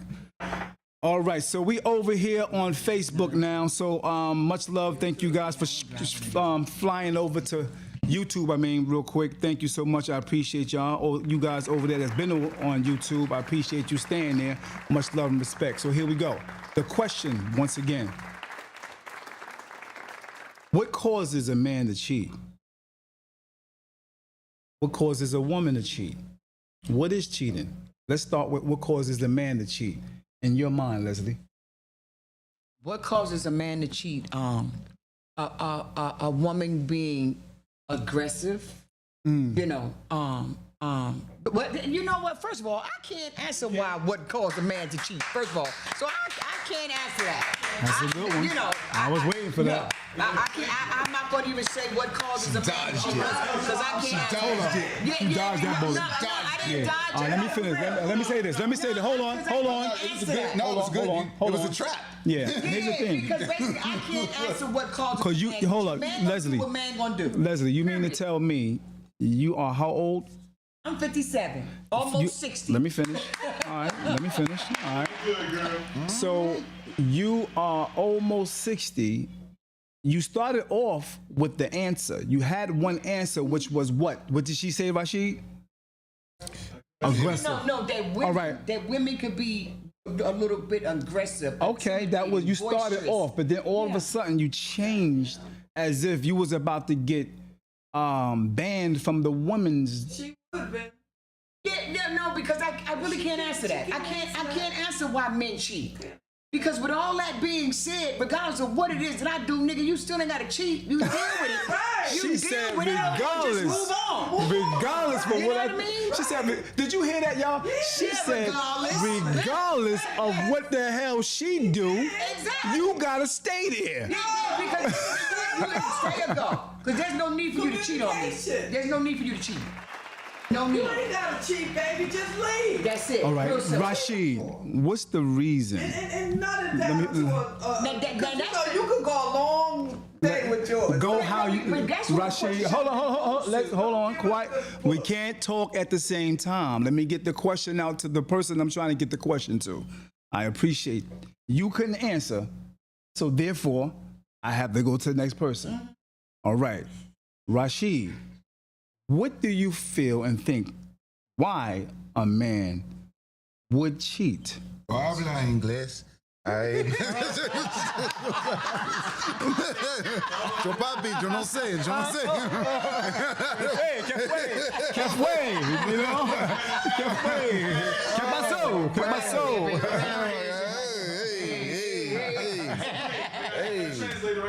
Oh, don't do that. No. I mean, like, there is, like, obviously, there's not one answer, right? And Right. I'm not going to be long-winded, Right. but I mean, typically, the easiest answer for the base male, you know what I mean, is opportunity. Right? You know, because that's just what's going to happen for a man that's not in tune with himself. He's not going to be in tune with his relationship. Any opportunity he comes across, he's going to give into his basic nature. So, you know what I mean? And a man's mating strategy is to have sex with as many women as possible. So until you get to a point where, like, you're mature enough, you know what I mean, to see worth and value in what you have and you're not willing to risk it, or you believe that you will lose it if you go in that direction, and you know what I mean, that's the only time the opportunity is really not going to be the thing that really pushes you into it. Not that we all, I said base male, but for a man that, you know, like got it together and likes ways, you know what I mean, there is definitely something that's missing there. So, you know what I mean, whatever it is, it's like, it's not just opportunity for that man. You know what I mean? It's kind of, he's seeking something that he's not getting in his relationship. Period. You know, so like there's not just one thing. Good answer. Okay, I'm gonna go to you, Miss Ellis. Miss Ellis.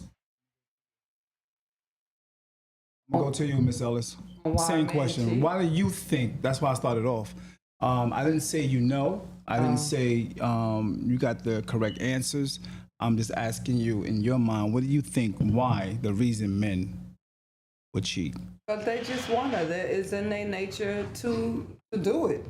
They just want to. You could cook, you could clean, you can have their bath water ready, you can suck them down dirty before you get to the bath, and you could be a woman of substance, and they'll still find a way to get something out of them with someone else. They I guess they want to feel that they're still, you know, validated or whatever with another woman in the inbox or a lady at the job or whatever it may be. Okay. Good answer. Okay, Kim, same answer. Question. It's a combination of all of that. Okay. Opportunity, a void in their life that they're not getting out in their relationship, and the same goes for women too. But from what I can see, really is just what's expected of them. Because boys are taught from young. Be a young man, go explore your oats, enjoy yourself, Go live get your that, life. boy. You better go get that. Exactly. That's where I think it comes from. It's that expectation of that's what they're supposed to do. And hormones. Oh, definitely hormones. I agree with you on just that it. one. Definitely agree on that one. Okay, good answer. Let me hear from my man Tony. Tough. Not in every man's nature to go out and cheat. There are some men who are faithful. There are some men who don't want to cheat. There are some men who want real good relationships. There are some men who seek good relationships. There are some men who are virgins looking for the right one. There are some men who want a good girl that would do what she just said when he gets in the house. But question was, what makes a man go out and cheat? You heard them, ladies and gentlemen. Everything that they're talking about is I'm sorry. My thoughts are all over the place because there were 3 women that you gave the best answer. Men want to go out and cheat because women don't listen. I'm just saying that. Women don't listen. They don't pay attention to what a man wants or need. They're aggressive. They are. They're the new men. Women are the new men. That's true. Women are the new men. Be intimidating, but that does not. Hold on. No. I'm finished. I am a man who wants a woman. I'm not seeking multiple women. I mean, if I'm single and I'm out there mingling, then that's a different story. But if I'm chilling and I want to settle down, I'm not. And I got a girl. I'm not looking to cheat. I'm looking to get everything from my wife or my girl, my significant other. If she won't give it to me, we're gonna talk about this. And then you're gonna go cheat. No, that doesn't mean. Some men. your key word, some. But men. The response that someone said was men are basically trained that way from birth to come up and go out there and get that. So the question is that why not men true? just can't keep it real and honest about what it is? I'm with you. I'm with you. You know what what I you're mean? saying. If that's what you choose to do, just let it be known that that's what it is. Listen, It don't change the fact. Because women can't take the truth. It don't change the fact. I've been honest with females, like, yo, you're not my number one priority. I'm gonna do other things. Right. You know what I mean? This is what I'm looking for in life. My thing isn't about being serious right now. And to be honest, it intensified her desire for me. But For some reason, because she wanted to compete gave her a most of the choice. time. You still come like me Yes. that I'm not your choice. I'm aggressive. I'm too loud. I'm this and that. But yet and still, you still want me to spread. Come on, man. Yeah. Especially if you're willing to do it after I laid down my conditions. Gave her a choice. Listen, sometimes I gotta get on, because see, I've been on both sides of the fence, so sometimes I gotta get on the man's side with this, right? Hold on. Because I've been on both sides of the fence with that, you know, Go ahead. letting them What's know your- what it is from the door or whatever, because I've stepped into a relationship situation like that. I came in the door. I don't want no relationship. We just gonna get it in from time to time, and that's what it had based on. But because as time went on, now I want to change the game. His game ain't changing. You understand what I'm saying? But I'm trying to change the game, but he ain't changing. You understand what I'm saying? So it has nothing to do with my worth. You understand what I'm saying? Because my worth is still valued, but I done got caught now. I'm feelings in now. So my worth has nothing to do with me not feeling worthy or valued of myself. I'm just caught. My heart is in this shit now. So I don't know how to get out of it now. You understand what I'm saying? It happens more often. Yeah, listen. So listen, I need to take accountability for mine, because I ain't gonna sit here and say that. I'm You sorry. can do that. That type can do that because you came to the gate with it. But somebody that got married, somebody that's in a relationship, and then you want to say, because I don't listen or I'm too aggressive, but you put me in a position that I got to go out there and get the money and get the this and get the that, and you ain't being totally, you know, with the money and stuff. But now I'm aggressive. And then you want to cheat because this one over here is soft and pretty. But I just was over here painting the walls, bringing out the garbage. I'm big on that garbage. That garbage. You know what I mean? Talk that smack. Talk that smack. Because somebody about to walk by the garbage with me. All right? But now I done brought out the get to somebody in your inbox that's gonna be soft and pretty with you. Yeah, because you took the masculine role. I had to. You took the masculine role. And when you do, and I respect we it. gotta pay a mortgage. And I So respect gotta it. get When up you and put take my the sneakers on. you took that masculine role, and that man will put you in a position where you can fill in that role and be in that role, and just be whatever. Like you're in it, babe. You got it. You got to do that. Give you all that pat in the back and used to all of that, and then you turn around and just be like, well, you know what I mean? Like what she doesn't provide to me is that softness, that femininity that comes with it, and he's not cheating on you because of the other females better. It's only because he resents you being in a position that you're in.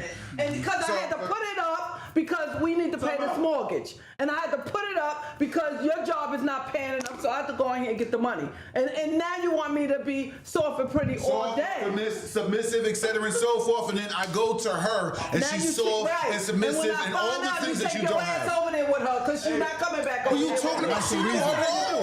She knew her role. She was perfect in that. She knew I was in a full relationship. She didn't ask anything of me. You want me to step up. You want me to eventually relieve you of all those burdens. But when I go to her, it's peace off. She has no expectations. She don't even expect me to sleep next to her every goddamn night after I pull out. So of course, she fits in right where she fits in where she's supposed to. And when you're not willing to tolerate that anymore, then I'm just gonna go back over here and rest up on her until she gets to that aggravated moment and I get, go to the next one to find my comfort. Why you holding on to me? You're my provider, sweetheart. What am I gonna do without you? We have to understand the psychology of the person. We have to understand the psychology of the person, man.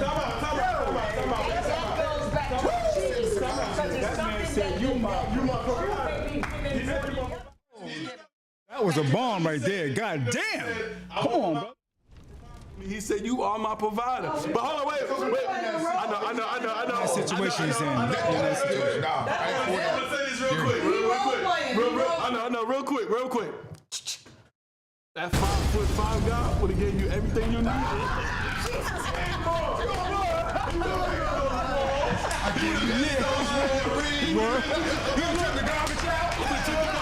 Listen, the first thing I said was, I want to make you smile. Oh my gosh. That's all I said. I want to make you smile. See, you was stuck on what I got.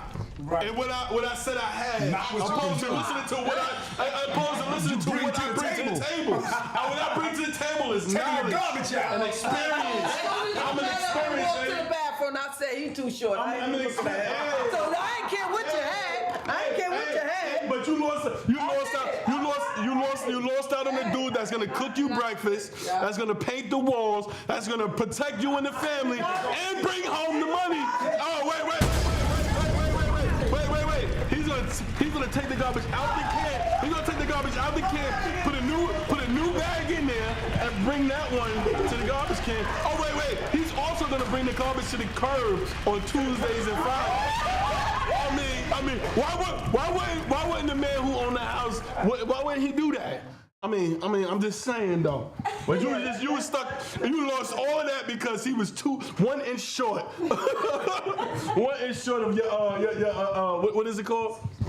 He's 1 inch short of your expectation standards. Look, What you say to that? What you say to that, Tanya? That was a really good. She said you're right. He's right. I mean, if you want to put it all in a nutshell of me having my standards and stuff like that, yeah, I can be missing something out of a short guy. Until then, I mean, unless you got Kevin Hart money and I know you got it. The crazy thing about the height is the most dangerous men on earth are 5'9" and below. You know what I mean? Like all your fighters, MMA fighters, et cetera, and so forth. These people, they like John Jones is a rareness. Like but they're protectors. That's what I'm saying. You cheating. Yeah, all right. And all you have to do as a grown man, we ain't talking about no little boy. We're talking about as a grown man in a marriage or in a solid relationship as you claim to be. You know, I'm not talking about the ones that come in and tell you at the beginning, I'm not going to be able to do this. I just want to see you. I like you and all that. That's different. But the ones that sit down and you say in my face that we're in a connection or we got married and we said we do, That's what I'm talking about. Communication is very important. It's not here. We're not doing the communicating. People are just jumping over things, and you get on it. You know, you get somebody like you at the job or in your Facebook account or whatever it is. And if you think you could go ahead out there and stick it till you get caught. Now it's all about, oh, well, you weren't doing this, but you didn't tell me that. I didn't like Brussels sprouts, but you ate them. You didn't tell me you didn't like Brussels sprouts. I think the craziest thing with that too, and I didn't mean to interrupt, is it's kind of like, well, when do you know? Like, does female intuition really exist? Oh, yes, it does. Yeah? Yes, it does. I have another question. So you know when your man is cheating? You might not know right off the bat. But just because that's what intuition is. You don't know. You might 9 times out of 10 you don't know initially. Yeah. But after he starts moving a certain way, you feel it. You feel that energy. So and in the worst way, I'm one of those people. I can dream stuff. Question. Now, that's the intuition part of it. So a female can have female intuition lets you know that your man is cheating, but female intuition doesn't give you some kind of semblance of why he's not happy? Oh, of course. It's like, because females like, oh, well, I have an intuition. I know he's cheating, but you didn't know he was unhappy? Okay, I will tell you from my own personal experience. There was a guy I was dating. Man's unhappy before he starts cheating. I was dating a guy last summer. Every time I asked this man, what does he like and what makes him happy, he could not answer me. And his literally reply was, nobody cared to ask.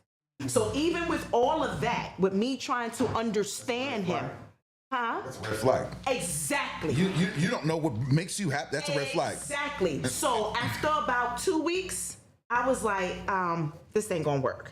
Because if you don't even know what you like, and you don't know what makes you happy, what am I supposed to do with that? I don't have no crystal ball. So this is what I'm saying is, and that goes back to what I was saying about the vulnerability part, is that I honestly got my intuition was telling me that he had been hurt so bad that the idea of even opening up about anything was too frightening for him. And that's what I'm talking about, where I'm saying there are men who generally are good guys, but because of past hurt that they have not healed, will not allow themselves to be vulnerable again. And then you push women away.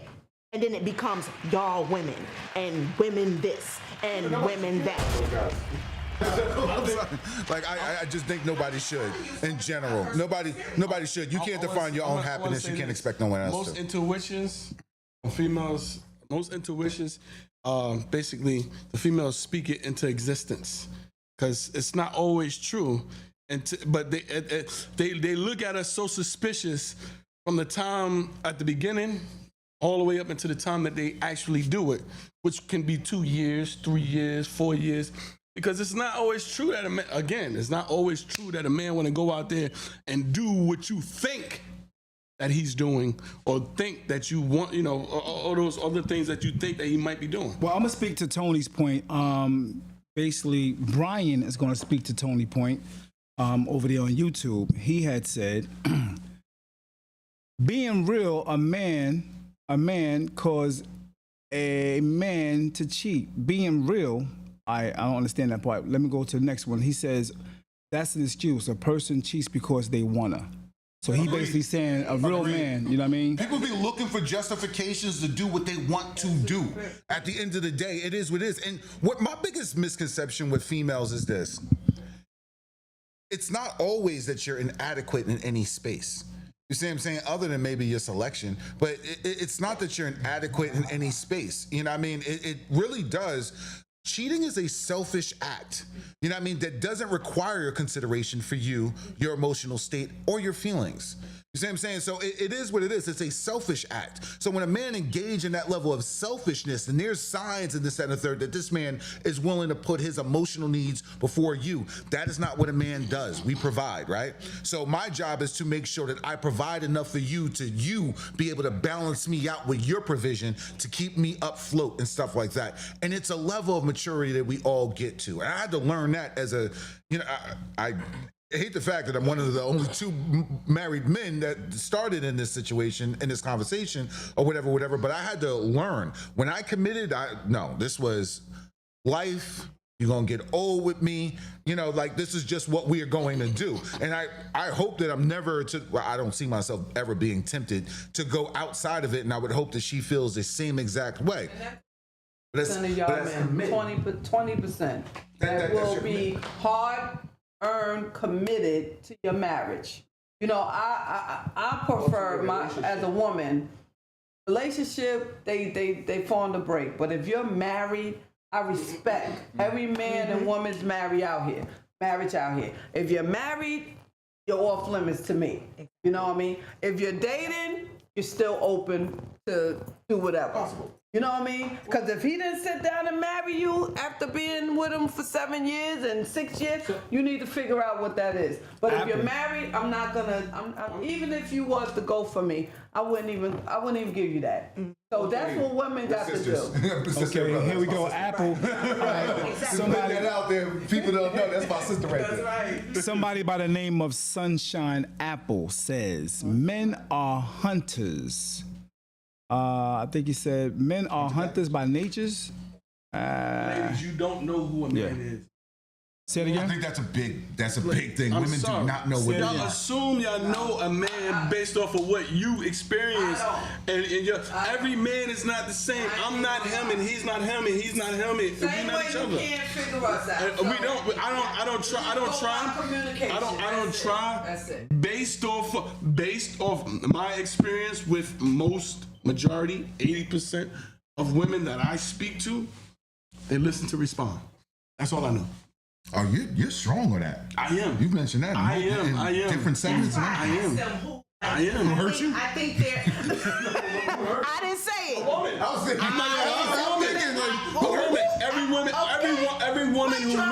Every woman who listens to respond hurt me. But that doesn't mean I have the wall up, because I listen to everything. Well, you obviously do have a type. Wait, time out. It does not mean that I have a wall up, because I'm willing to listen to understand each and every person in this room. But you have a type because you keep repeating the same thing. I do have a type, because each one of these women. 80% of the females that you are attracted to. No, I didn't say that. I didn't say every. I didn't say that I'm attracted to. I didn't say that. I said 80% of the women that I've spoken to. Women that he's encountering, because no. The women that you're talking about specifically, because I asked the question. I know a lot of women like myself and others that don't do that. So I'm wondering, what are you limiting yourself to the women in your environment that these are the responses that you're getting?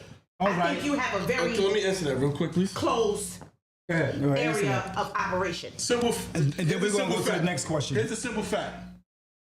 As a male was speaking here, you're listening to respond. You're not listening to understand him or me. If you cut us off, or if you say you thinking or you're assuming, if you cut a man or a person, if you cut a person off in the middle of a sentence, you are listening to respond, not to understand. Once he's finished speaking and you grasp what he said, now you're trying to understand what he's speaking about. So Tone, if she's not listening, Tone, if she's not listening, is that why he cheat? No, that's why he being disrespectful. That's why he ain't bring out the garbage. She ain't listen.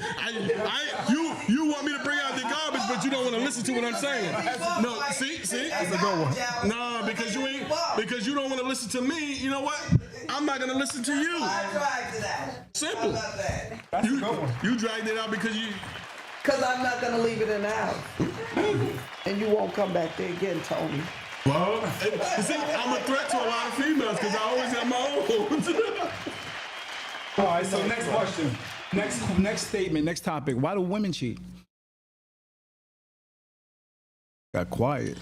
Who you asking? I can straight tell you that. Usually when a woman is at the point of cheating, she has literally expressed every issue, every situation that has been a problem, and it's been completely ignored. And 9 times out of 10, before a woman is gonna just outright give up her body, she's gonna start with an emotional cheating, which to me is worse than physical cheating, because now her heart is gone. They know that. And dudes know that. Once a woman's heart is gone, and shut down, she can literally be right in the same bed with you, but her mind is gone.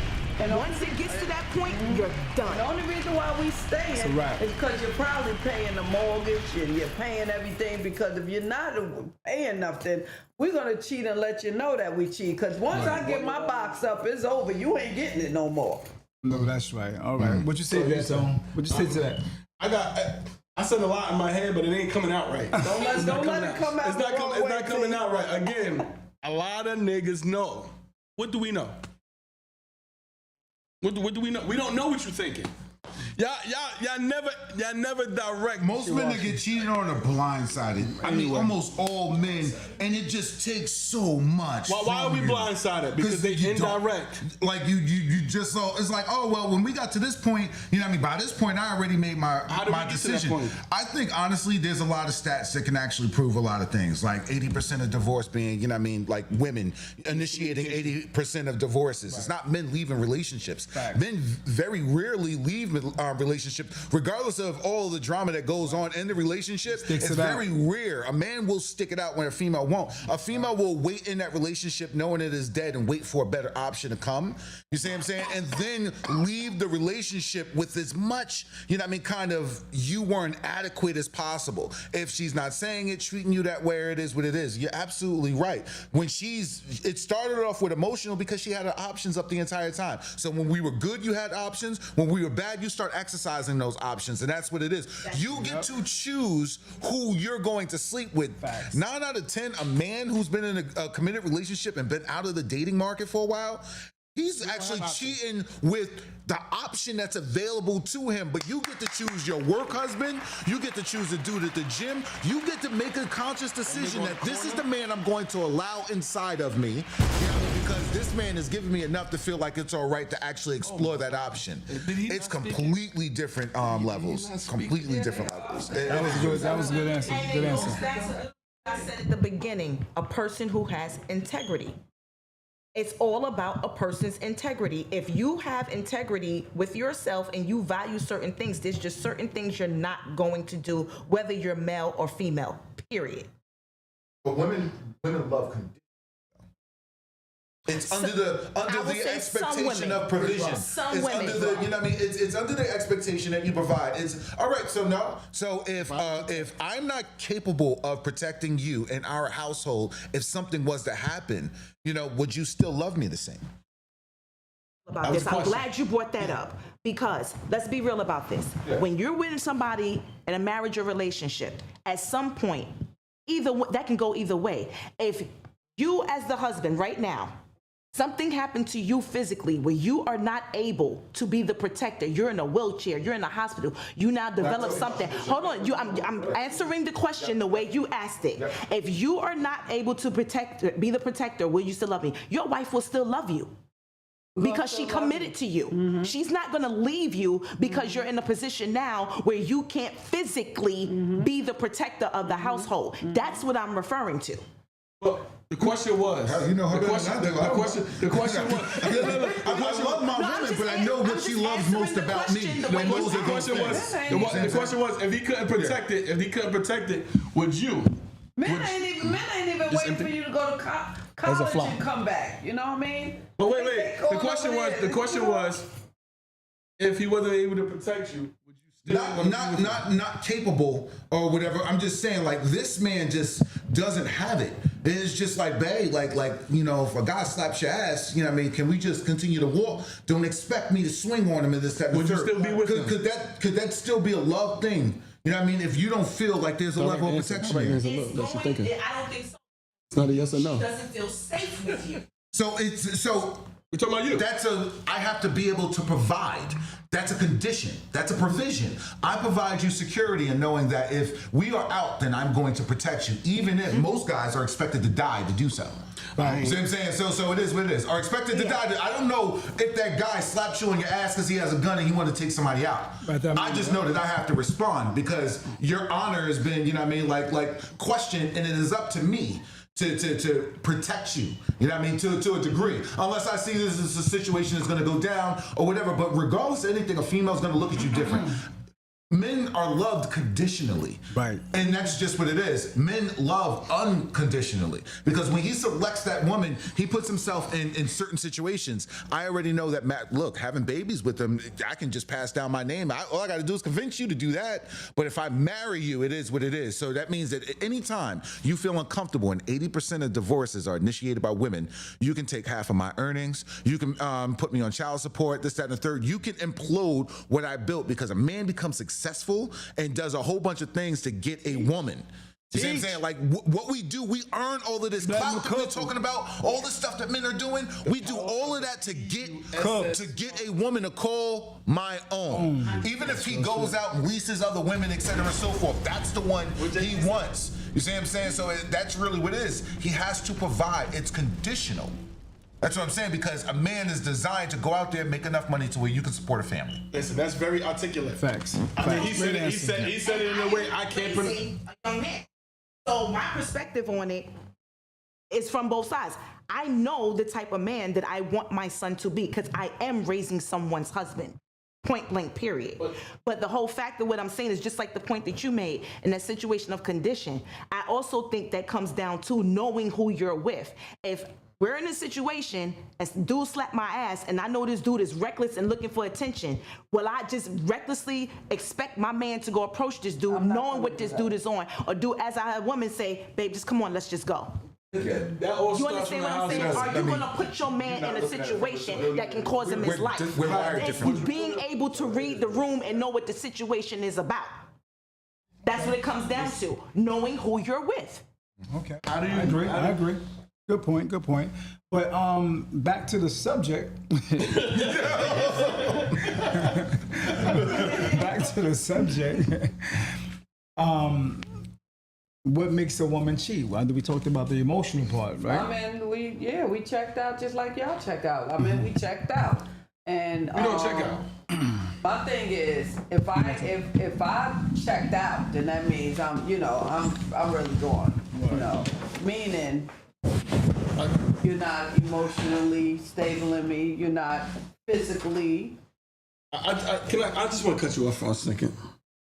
That doesn't mean that men don't always check in. We don't check out. We don't check out. No, we don't check out. You know what I mean by when I say check out? No, tell me what you mean by that. When I say check out, I'm only saying by mine. You already dating a woman behind my back. You're sleeping with somebody behind my back. You don't want to have counseling. You don't want to work on our marriage, but you just staying around and for the seeds of not hurting me. All right. So I understand. You don't want to hurt me. It's familiar. I understand. I understand. It's a situation right now that I can't go right now. I understand that.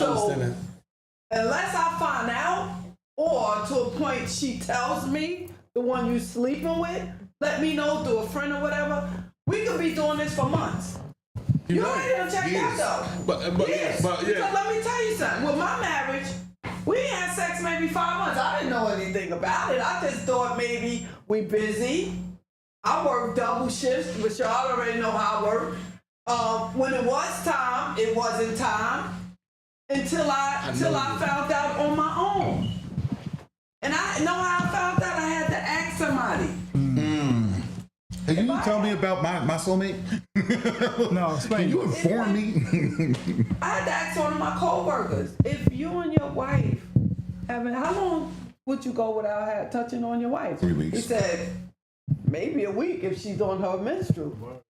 I said, even if y'all arguing? He said, man. That's right. It don't matter. And I had to think about it. I went months. My girlfriend said, girl, he getting it from somebody. And that's where he's not initiated? That's where the antennas went up. That's where the IAD came in to be investigated. Because I didn't know. Right. We going to church, we doing everything together, we still going out. Because you know what the lady was doing, as y'all said? She was standing in her position. And she was giving him something that you wasn't giving him. Maybe it was a hug. Maybe it was a what? Maybe it was a hug. We hugged every night. No. Wait. We prayed every night. Wait. We took it home every night. Maybe. But once you check out, sweetheart, he was already checked out. And I understand that's why the divorce was easy and it went because I understood. It was something I wasn't doing during all the turmoil that we had up at, I like the fact that she took accountability. I was gonna say For the fact there was something she said there was something I wasn't doing. That's a or powerful. maybe not and even you know what I mean? capable. Yeah. It's not even at that time. You know what I mean? Right. Just not even capable. People's interests change. You don't know if he went over there and every third Thursday, you know what I mean, he got to jump in with her and her friend. You know what I mean? Like, you don't know what that is because people interests change and people are like, well, why can't you do the honorable thing? Well, the honorable thing, you know what I mean, is really ingrained in us. You know what I mean? A person we only know that a person is unhonorable or dishonorable when they're put in a position where we can see that they're not an honorable person. We just assume that people are honorable and then they're put in a tested, you know what I mean, situation. And then we're like, oh God, no, this was the first time we were able to see this person's true nature. You see what I'm saying? And now we're realizing, oh, well, you're a coward, or oh, you're dishonorable, or oh, you know what I mean? Like, I don't know what you were based off all you said. That's it. Men would just sit down and say how you feel. This is not working, Tanya, because I'm not going to beat you up. And in my job, you know, I'm not touching you at all. So you can be able to walk freely like you walked when it did come out. I just feel like, be honest to say, I'm not happy. I'm going to say this. A lot of men can't open up and say nothing because of the assumptions that come out of the girl, like the women. Like, you assume already. Like, based off of what I was saying, excuse me. Based off of the things that I was saying, y'all just categorize me and assume that I'm this type of person. I'm far from that type of person. But we gonna go back to cheating, Tony. If you're not happy and you cheat and you don't stuff your stuff in somebody else, that's a form of cheating. Or you on the phone cackling all night. That's cheating too. You know, selling her dreams. That's cheating. Tell her that you're not happy. That's what we're talking about. Yeah. Not what you got, not what you brought, not what we thought about you when you first came on the panel. I'm talking about if you're not happy, leave. But again, we often tell a female how we feel. How? We often tell a female how we feel. We often show a female what we're going through. But the female just so stuck on what they know about a man, which they don't know. And they assume, they prejudge, they do all of this. Oh, you already know you. Nah, that's not true. Before you stick your thing. Hold on, wait. We're very transparent. Again, the mood, the changes. 5 months. You said that it took 5 months for you to come to that actuality. To be 100% honest, that man has been displaying. It's just that you were fixated on what you were getting from the relationship to where you had to go ask about the change. It's not about us. Because month 1 would have been a time to really come to that conclusion. Not necessarily month 5. It's just you were still satiated in your relationship and you probably might have missed the cues where he wasn't. It doesn't mean it is your fault at all. I mean, he should have stood on his own too. You know what I mean? Hell, I mean, if you're gonna be that committed in, bro, like, hey, babe, like, I got a friend who might like you.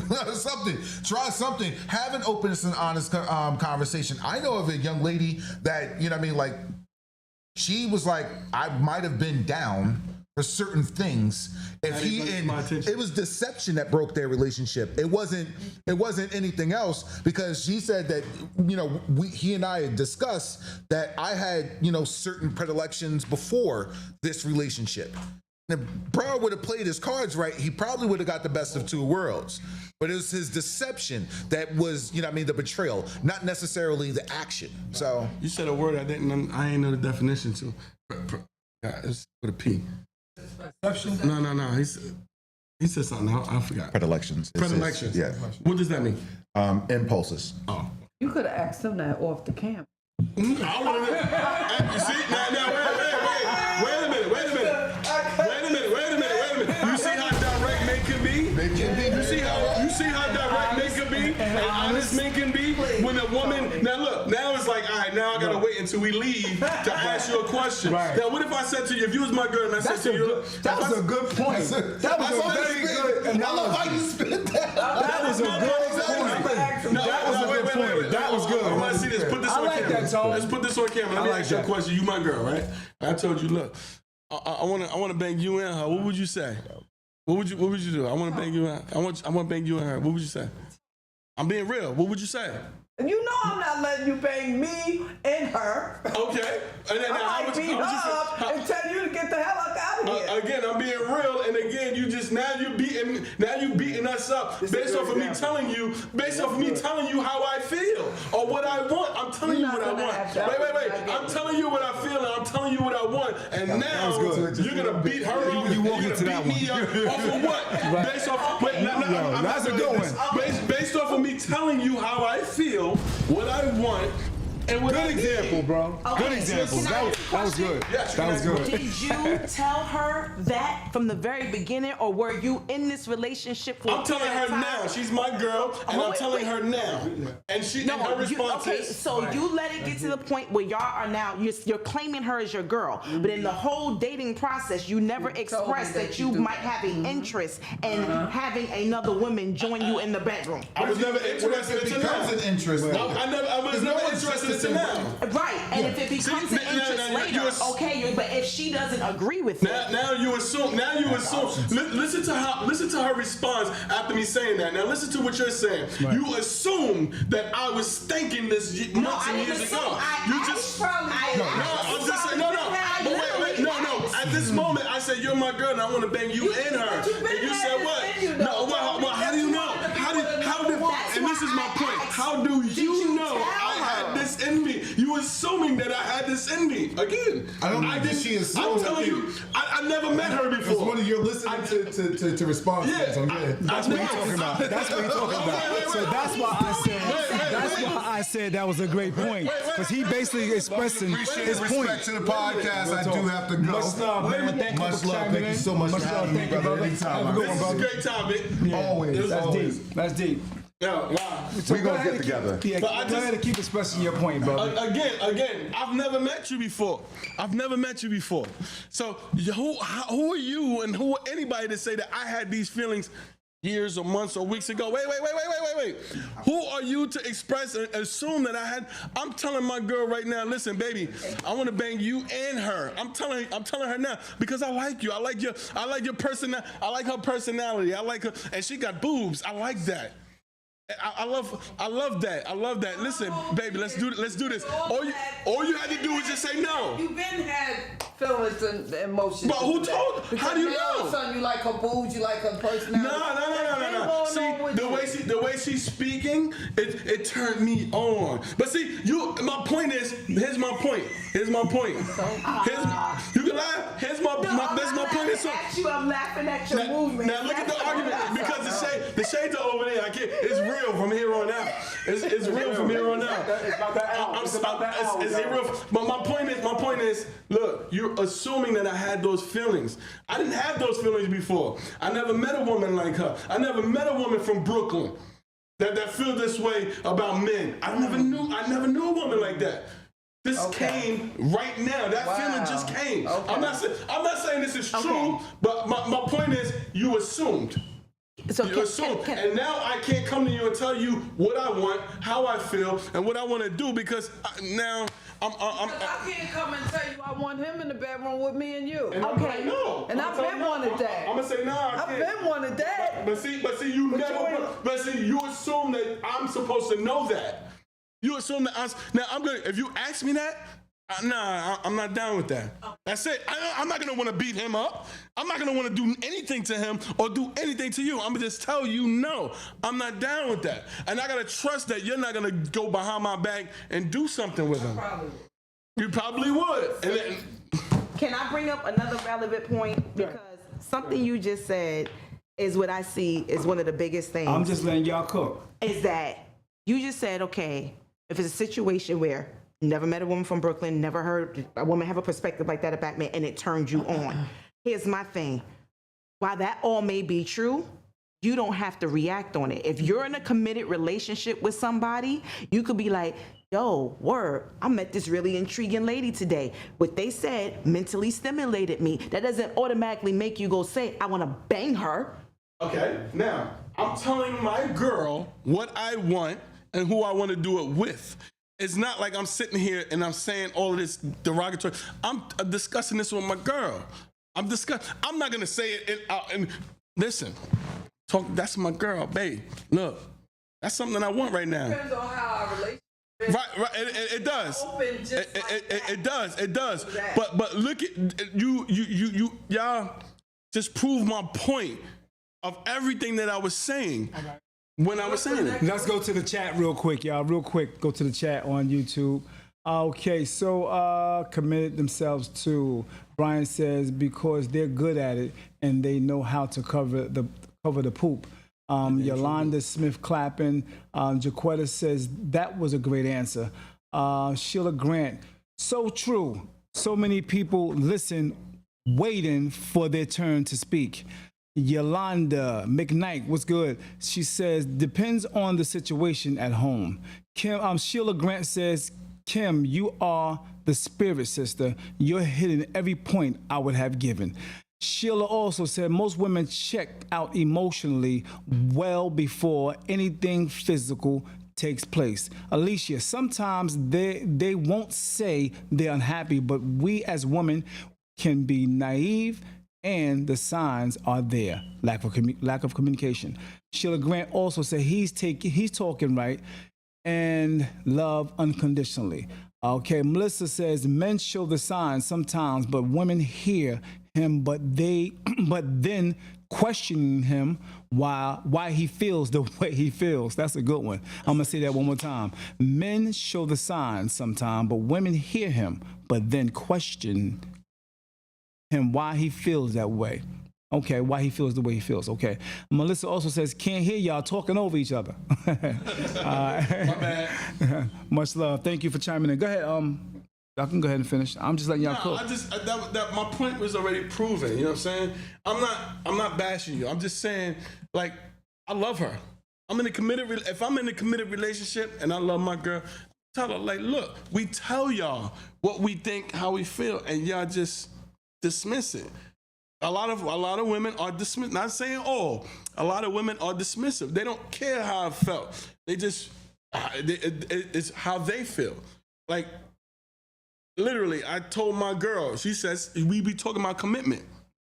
We talking about loyalty. We talking about cheating. I'm not trying to cheat on my girl. I'm trying to tell my girl what I want. I want her. I want us to have her. I want her. And if she say no, I can't have her. That's it. It's a done deal. I'm not going for you. This culture is different, boy. I think. No, hold. I think you should know the person that you're dealing with, whether or not that's even a statement that you should bring to them. If you know that your woman is not interested in another woman, why would you say to your woman, I want her and want to share her with you? To me, that's just like total disrespect. Hold on, you cooked for a long time, so I'm just putting my hand. Pause. Put the pot on the lid for a second. Okay. The lid on the pot for a second. So the whole thing is what I'm saying is this goes back to knowing your partner. You could have been with this person for X amount of years, and all of a sudden now you have an experience that stirred up something in you. I'm not saying don't express it to her. This goes back to what we were talking about earlier. Think about what you're saying to this person and knowing how they could receive it. You know there are certain things you can say to this person that you can't say to that person. Right. So think about how you put that on the table to them and understand that sometimes what you're feeling in a moment, that's a fleeting experience. If you're not around this person that intrigued you that much in that moment, chances are you seeing them again as slim to none. Why are you going down this fantasy road in your head to now want to entertain something that more than likely is not going to happen? Facts. Sense. Okay. All right. Good point. Again, you assume that I told you what I wanted. You assume that I'm supposed to know what you want. Proof the case. The person that I'm with, you said I should know the woman that I'm with, and you should know that she wouldn't want to be with another one. I ask you, how does a relationship last? Wait. At some point, this is my first time bringing it up to her.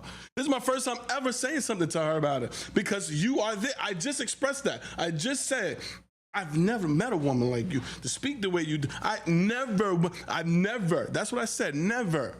And that's where I'm coming from, okay? Now, how does a relationship last? Does a relationship last by us doing the same thing repeatedly, repetitively, every single day? I'm going to work, I'm coming home, we're going to sleep, I wake up, I have the same routine? No, you get tired of it. Wait, no, I'm not cheating on you.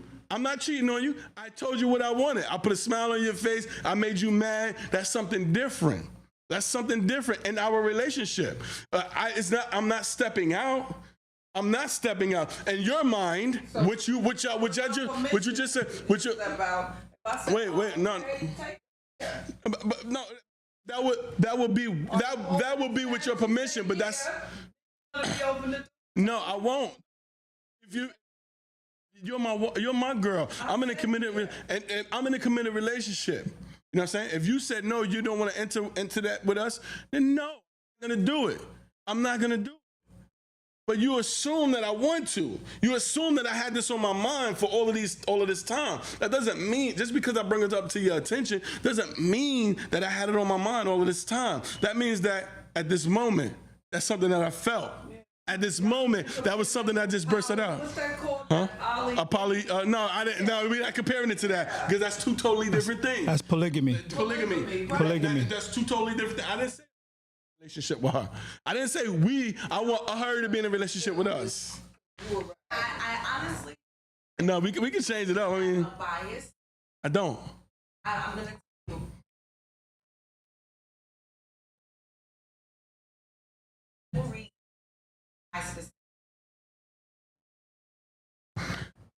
You would know what to say to them and how you need to say it in order for them to receive your message, especially if you're saying you're in a committed relationship.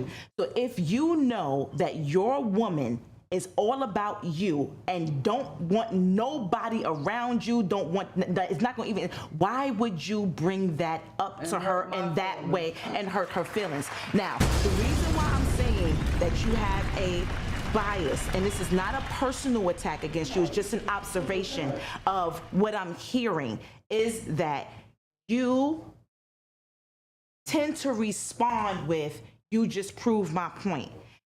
You already have something made up in your mind that based on my response is justifying the point you're trying to make when I don't even know what that point is.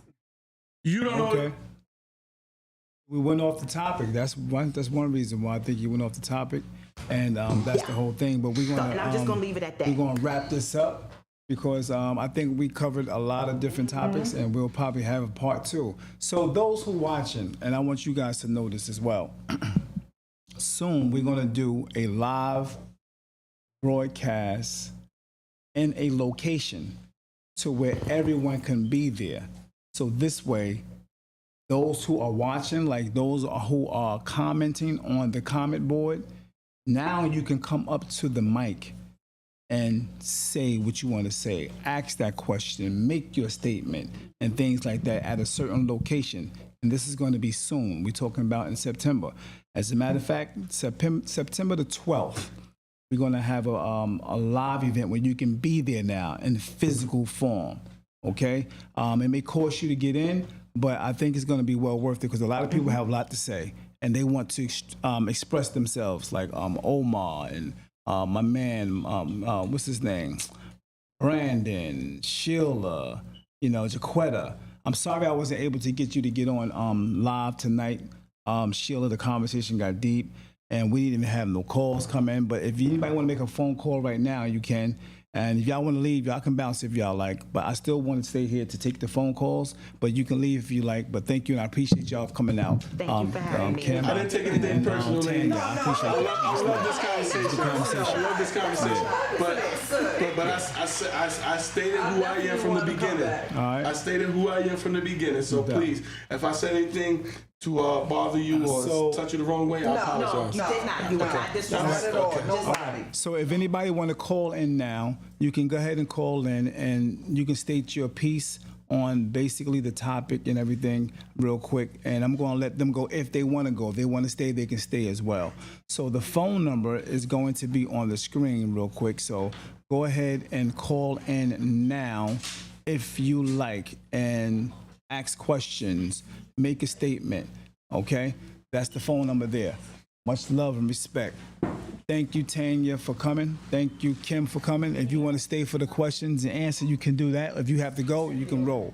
All right, much love and respect. My man, Tone, you want to stay here, rock out with me for a little while, answer these questions. If anybody got a question, anybody got a statement, go ahead and call in, because if not, we're going to wrap this thing up.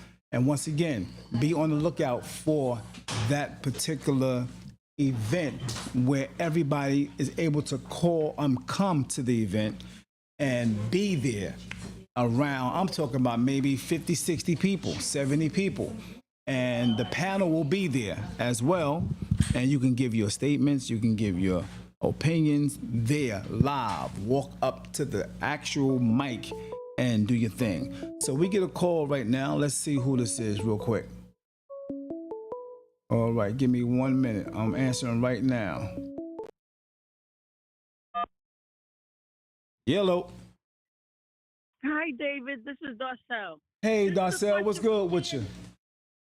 I'm good. This is a question for Tanya. Oh, okay. Tanya just walked out. Did she leave already? She did. No, Tanya, is Tanya left out? Oh, Tanya got a question. Somebody just called in. They did? Yeah, a question for Tanya. So go ahead with your question. She can hear you now. Tanya, what happened with Ola? Hold up. Hold on. Let me see. Hold on for a minute. Let me just get that question. All right, say it again. I was asking Tanya what happened with Ola because I was loving that smile she had on her face. She said, what happened to Ola? Who is that? Who is this calling? This is Darcel. Oh, Darcel. Darcel. What's good, Darcel? Ola is in California. She said Ola is all the way in California. Okay, so we got to put Tanya on the dating show. So we definitely got to put Tanya on the dating show. We definitely going to do that. As a matter of fact, just so you guys know, Darcel, I'm going to be having a speed dating soon, and that's going to be in October. So look out for the speed date. Tanya will be a part of that if she don't find nobody between then and now. Yes, Tanya's a great woman. So yeah, she said Tanya's a great woman. Look at her smile. Yeah, that big smile. Her cheeks her cheeks raised up to her egg. Yeah, so thank you. Thank you for calling in. You still there? All right, anybody want to call in? You got questions, you got a statement, go ahead and call in the statement for my man who's here now, which is Tony Tuff and Tanya. Sorry I couldn't get to you guys because the conversation was getting really good. I didn't really want to stop them from cooking. So, you can do that now if you still here and you want to make a statement. The number is 973-433. 5666. Once again, thank you for tuning in to that. We appreciate you guys. I'm going to wait about maybe 2 minutes. If no phone call come in, we're going to go ahead and end this and wrap this up. All right? Thank you so much. I'm waiting for about 2 minutes. Make the phone call. You understood what I was saying. Yeah, we going all the way. Give me a clap. I'll put 2 fingers in. Make sure you subscribe. Please subscribe to the page. Please subscribe. Thank you. To the YouTube channel. You know, like I just like to enjoy life. You know what I'm saying? And we're going to definitely have to do a part 2 on this as well. Yeah. I just and when I first said when I came.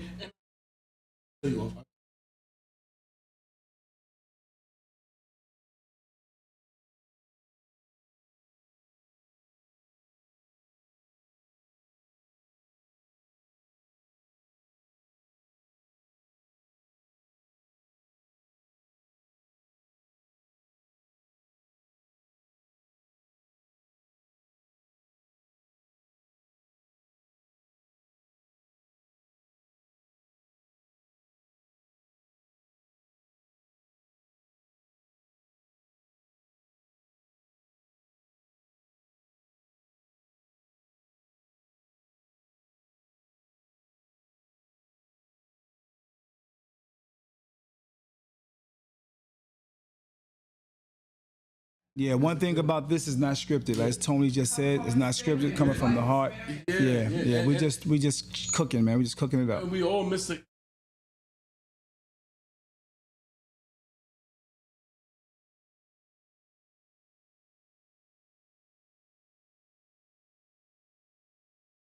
All right, once again, thank you for chiming in. We're going to wrap this up. Much love and respect. I see you next time on the D.A.P show. Much love. Peace.